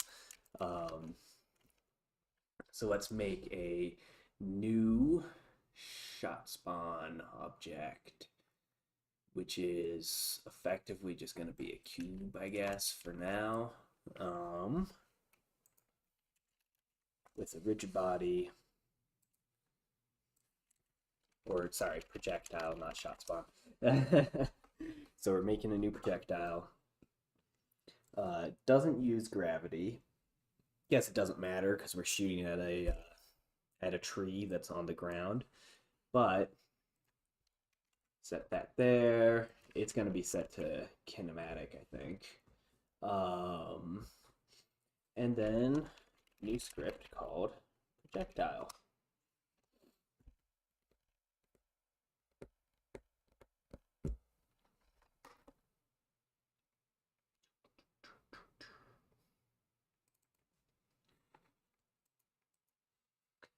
So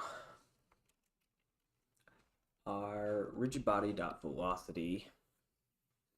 First off, I think an update we want to look at. There's like transform dot rotation or quaternion look at, I think was a thing. Transform dot look at. There we go. Target, and then we will have a new transform in here called target, and that's actually going to need to be a public transform because we want to just take that from the flying saucer script. So we need to do var projectile equals instantiate. Oh, I need to say reference. I don't know. That might be also confusing because references are kind of something else too, right? But so projectile reference dot get component projectile. Oh, yeah. Guess maybe, I don't know. There's a few too many things getting named the same thing over here, huh? It should be all right. And then dot target equals target. Oh, why is that target capitalized? That's not right. Target, and target.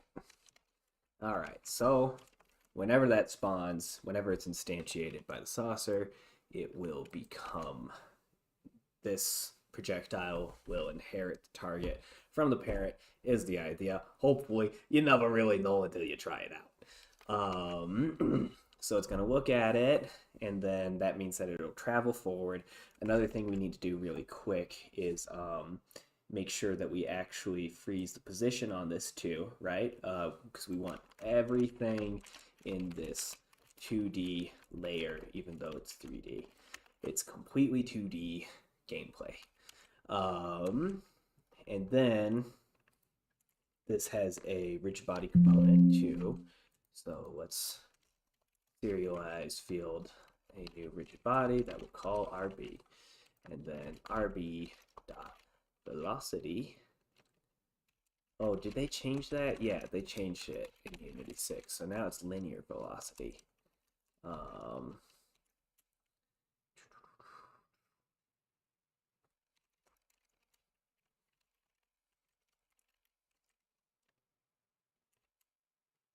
Right, so transform dot forward, is that a thing? Okay, transform direction.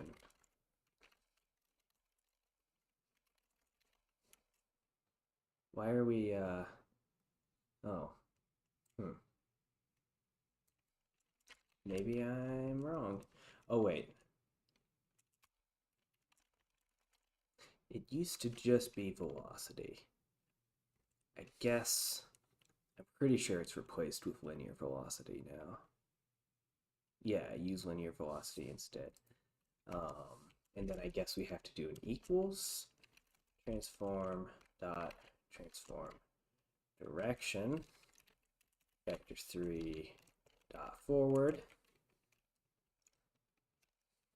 and then times speed, serialized field, float, speed. Speed equals 1, we'll say, just as a default value. There, there, and then put this in our prefabs. We're gonna totally change how this looks later. Of course, it's not gonna actually be a cube. But actually, while we're here, let's go here and we'll extract our new material, that UFO emissive that we made, into our materials folder. And then we can put that on it. And, and if in a way, because it's an emissive material, we can also kind of get away with leaving that projectile as a cube. Let's just make it a smaller cube. 0.2, 0.3-ish. It's going to be like moving around and stuff. Let's make it long on one axis. I guess actually, because we're using look at, it should spawn that way and then effectively like end up like that, right? So if we do that, it should look okay. Save that and bring it into our prefabs folder here, our very first prefab. How wonderful. There are things to reference here. The name target does not exist in the current context. What you talking about? Oh, doi, because I fixed that. There we go. Save. Now we can refresh. Now we can, oh, golly. What all? Huh? Who? What? When? Where? Oh, it's because occasionally this is the most annoying feature in Visual Studio, in my opinion. So like, you type out something, and then if you're me, you press delete a lot. I guess, apparently. I don't know how I end up pressing it, but I accidentally press insert on the keyboard. And then we go into this like replacement mode instead of, the normal putting stuff in. And then I make mistakes like accidentally deleting brackets on my code. So if we refresh, now everything should compile. There we go. And then we'll do that. Replace that in our prefab. There. And then we'll just disable that guy for now in the game scene. And then in our flying saucer, we give him the projectile game object to instantiate. And then, fingers crossed, he will fly towards the tree, get in a he won't, he's not flying towards the tree. Why? For some reason he doesn't have, oh, it's because I changed the target capitalization, so he forgot about that. Oh dear God. Okay. Right, and I need to reset my timer so that what we saw there for a second, I'll go ahead and replay that, so that we can chuckle at it together. Uh, so what happens here is oh, I need to make the projectile not kinematic also, because you can't. So there's a lot of things happening here. You'll notice we're spawning a million projectile clones. That's because I forgot to make a max timer that I reset my timer to, so that's bad. And then also because I was dumb and I used linear velocity instead of, I used linear velocity and I made it kinematic. Those don't work together, so I need to pick one or the other. Um, it's just staying in place and then providing a block that keeps the UFO from actually moving. So let's go over here. Let's turn off is kinematic, and we'll go into our script again. We will add a new float. This float actually needs to be a serialized field so we can change it in the inspector, and it's going to be named max timer. And to start with, max timer will be 4F, or 4 seconds, right? And timer equals max timer. There we go. Refresh.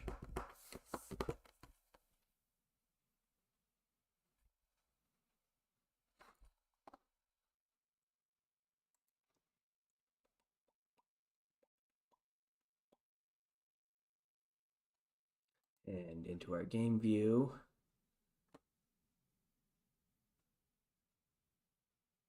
There we go. Pew. All right. Uh-oh. Huh. Interesting. That's not... The first one worked really nice. Um, what's wrong with these other ones? Should we increase the starting speed in our... Oh, I'm also going to need to make these destroy by time, huh? Let's add 10 to their starting velocity. Doesn't seem to be doing anything. Let's add 100 to their starting velocity. It does look like the good thing about this is the one thing that did work with the projectiles is they do appear to be looking at the tree regardless of where they go. So we can actually go into, we don't need our starting velocity in the projectile script really, right?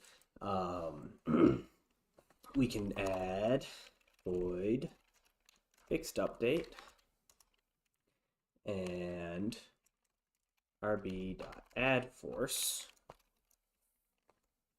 Oh, did I ever even yeah, no, I set the rigid body as the thing in the inspector. So rb.addForce transform direction vector 3 forward times speed, and then just because I am a lazy son of a bitch, we're gonna do force mode.velocity change again. It's my favorite. It just applies the speed just like that. And then before we even test this out, a very crucial thing to do is change that speed down. We'll put it at 0.5. Otherwise, it will simply, at 100, it's just gonna go way too fast, right? There we go. Much nicer. Shooting right at the tree. And then we just need to, one, make them disappear over time, although maybe that won't even be necessary, to be honest. But two, we need to, add health to the tree and make the tree take damage and stuff. And we need to add health to the flying saucer, and we need to make the projectiles that the tree can shoot at the flying saucer, right? But yeah, we're getting there. We're making some progress, and I have to pee once more. But you know what? I'll make a save that. Ugh, I hope I don't regret saving that. I don't know what changes I just made. also apparently taking a while. There we go.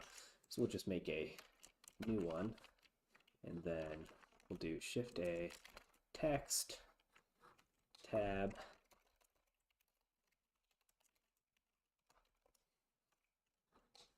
This will be a much nicer bathroom break sign. Let's extrude it. Ta-da!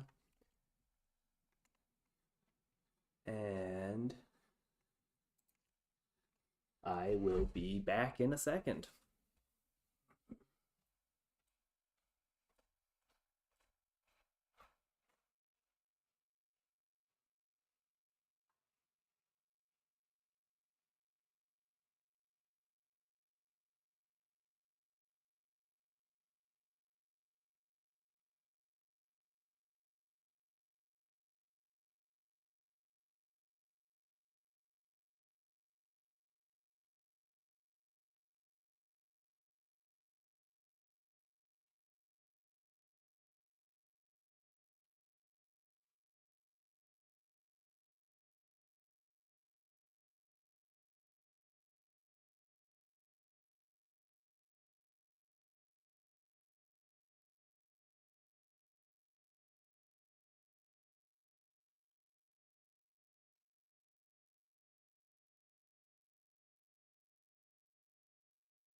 Okie dokie, compadres. Um, I got some more coffee while I was there. Do and I guess I can delete that. Um, so obviously, let's see. I want, just in case, because, sometimes funky shit happens, right? Um, and not always, you gotta have some contingency plans in place, right? So just in case we ever have a projectile that somehow goes like way off script and gets under the world or something, we don't want it to just be down there eating memory for the rest of time. So I'm gonna make a new script called destroy by time. And usually I just copy and paste this because it's like the simplest script in the world, but I'm doing a jam. I'll just write it from scratch, and who knows, maybe somebody watching will get some benefit out of this. I put this in every single project of mine. Assertion failed, what? Hold your horses, Unity, what you doing? That's weird. Okay. Never had that happen before, but it seemed to have fixed itself. So anyways, this is, you know, how like they say like use Unity components really as like modular components. This is one of those perfect little handy um, things that just is awesome that you should have in your project, and you can put it on everything, or not everything, but all sorts of things, right? And it's super duper simple. We just need a float here called time, And then in the start function, we run time or just destroy game object with time. Uh, I'll set the default time just to be like 10. Oh no, I pressed insert again. There we go. Time equals 10. F, save, refresh.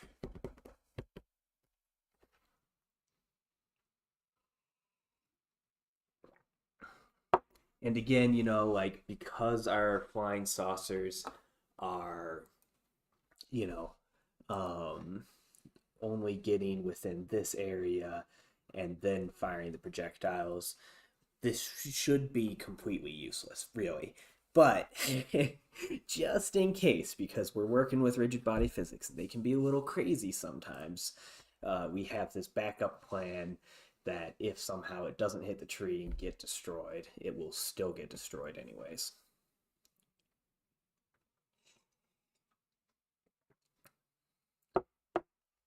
And in 10 seconds, that first guy should get rid of himself.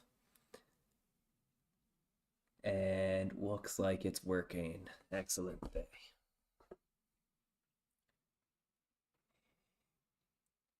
God, I love coffee.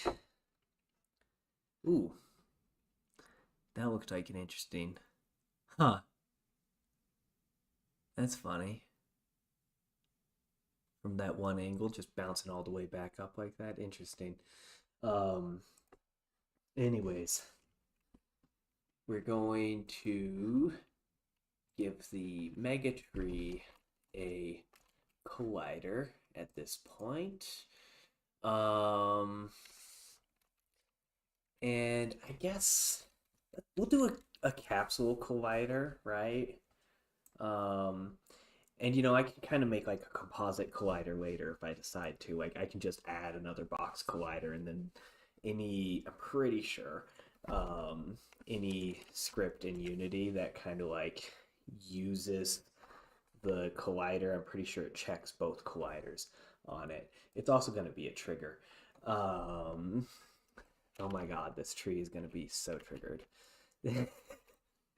But the so basically we'll probably handle damage for the tree on the tree itself, just if it detects something entering the trigger with a projectile, then it can destroy it. And maybe we'll even instantiate the destruction effect on the tree itself too. I don't know. um yeah, actually we'll totally add in a box collider or a sphere collider. Make it with like a kind of big radius, and then like pop it just up in there. And then like, you know, we want it to be kind of, if we hit a random, I guess I could add like a third one to really get the sort of blobular shape of the tree, right? But I think that's a decent overlap there that kind of makes sense. I'm gonna add in a third one. Fuck it. Uh, can I just like copy and paste that component? Nah. Just do a sphere collider again. Move it up and to the left and increase that radius. And there. I think like that should be perfectly fair hitboxes to the player. Like I recognize, there's a little bit down here that arguably is bad, but you know, I'm also probably gonna change the stuff uh, words. I'm gonna probably change the actual target position so that like we're shooting higher up at the tree, not just the base of the tree. Cause like, these are aliens and flying saucers. Like they might not even know how trees work, man. They could be aiming for the branches, right? I don't know. And who knows? Maybe at some point I'll like switch things around to that other idea I had where they're attacking the forest in general, not just your mega tree. Um, we could also probably adjust the camera a little bit. I don't know. I kind of like that little space at the bottom too. And I think like even though it's an orthographic game, later on when we add more trees, which maybe I should start working on more trees already, um, it'll really kind of like you know make it all uh, feel 3D too in a way, right?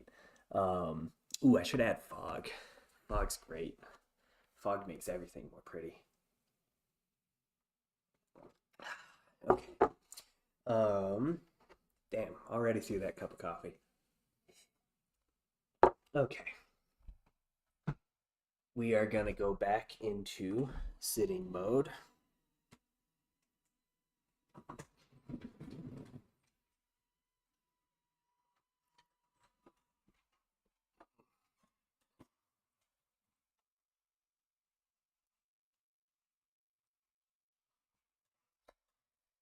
It's I guess probably check to make sure the camera actually works again. Ooh, I think I found a nice little tripod position that works both for sitting and standing.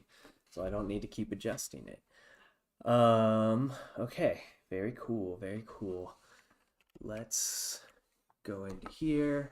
Um, and I don't think, because again, it's a very simple game. I don't think I need to have like a full-on health component for our basic little flying saucers here. I think like it'll just be once I make our little tree firing, our tree missiles. Um, if they hit a flying saucer, they'll just explode it, right?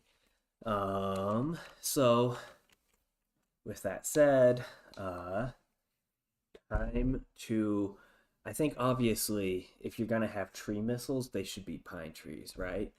Obviously, I spent the first bit of the morning making the texture for our, our mega tree leaves, and pine trees kind of have different leaves. So I guess I should work on those now.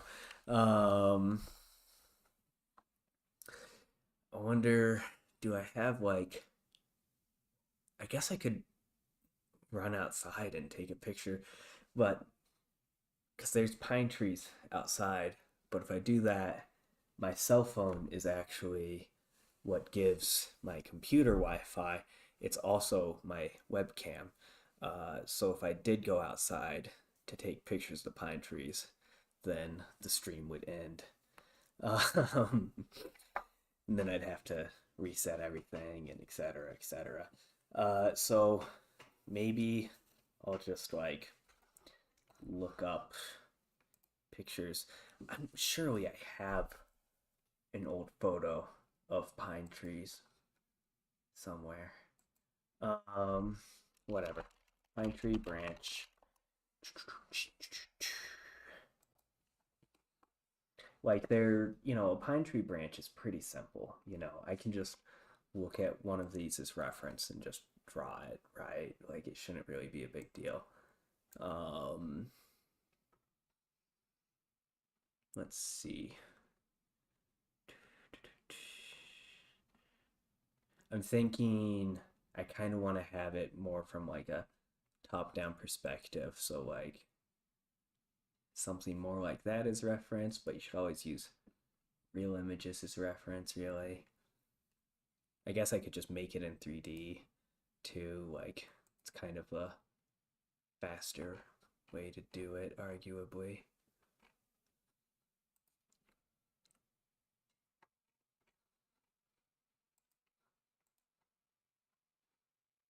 I think that's yeah. Okay. I don't know. Here goes. Bring the tablet over. Go to OBS. scene 2. Oh, that's where the stream and chat has been living. So you see these left-handed mouse skills. All right. So, and I wouldn't mind just to keep things consistent. I can also sample from my other tree brush here. So we'll just create a new document, and here's that annoying dual screen thing where it loves to show up on the wrong one. We're gonna name this pine tree branch. Okay. And then yeah. Oh hey, look at that. Do I already have like, oh, that's interesting. I guess I have this like clone sample from the other file open right now. That's kind of funny. Okay, let's see. I need to zoom this in a great amount, but I'm not actually in Photoshop as far as Alt Tab is concerned. Okay, so we'll go to our brush. We already got kind of like a brown one here. Look at our pine tree branch reference. They're simple, like, and again, it's a jam game, right? Like, don't drive yourself crazy looking for perfection.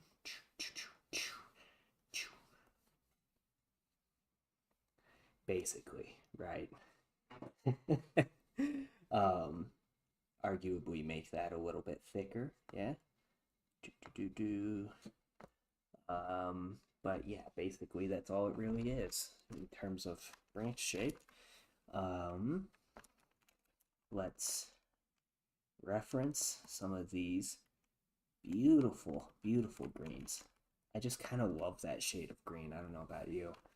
And I actually have, I think, there's this brush I have that is grass, but it would probably actually work really good for this. Yeah, very much almost. Yeah, like kinda. I don't know. That looks a little funky. Um, Maybe I just need to actually like mix it with the other one some more though. They look like pines. Let's see.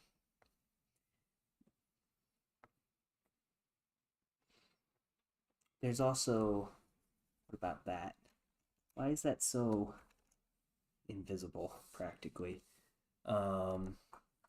See, this is another one of those little things. I don't know if I can even get it off the screen. There we go. This was on the other screen, and it's like, why? It's the smallest little thing. It was very hard to see it there. So these are all of our things here. Let's see, could it be smoothing that's doing that? No. The shape dynamics, scattering.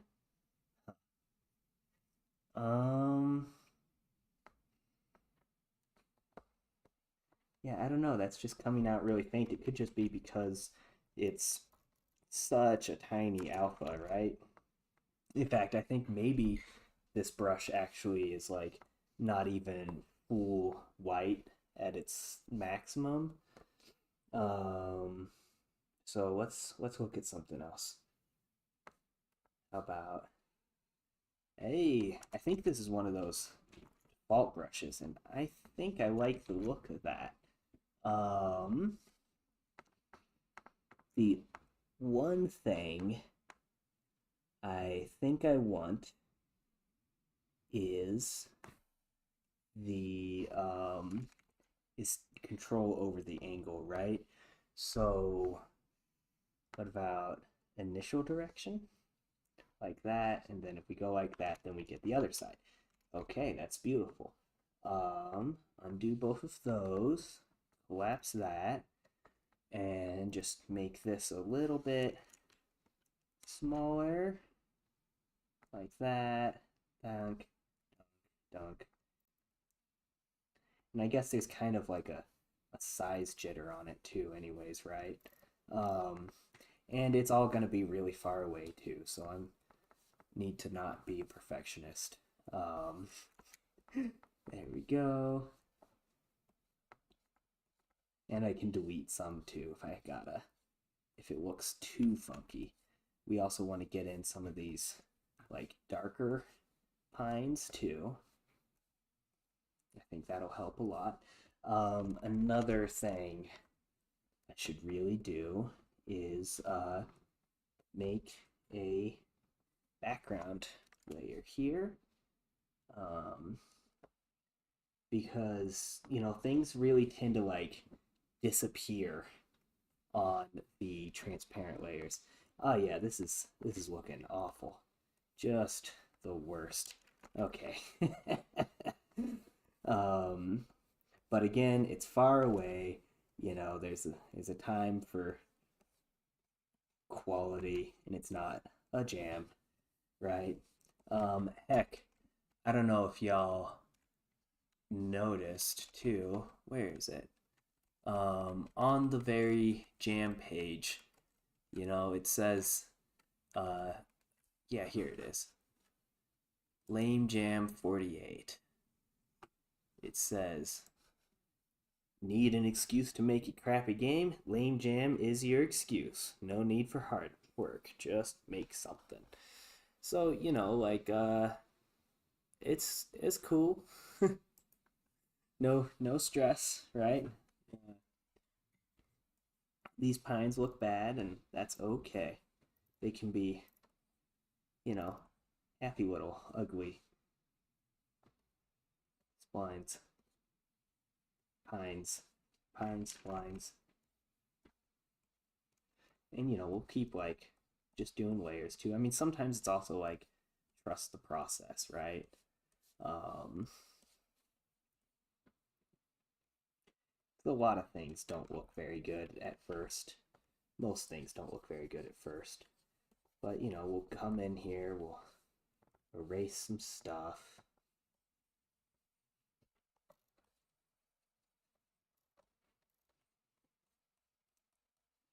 Let's see, let's switch back to, I want kind of more of like a random eraser, I think. That's not random enough. Or just something that's like not such a strict little pattern. Um, do do do do. Like I liked that one that I switched off of. There it is. There we go. Okay.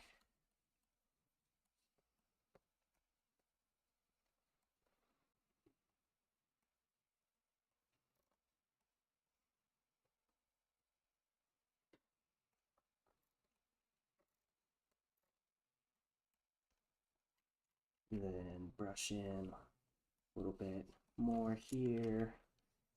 Erase a little bit in the center.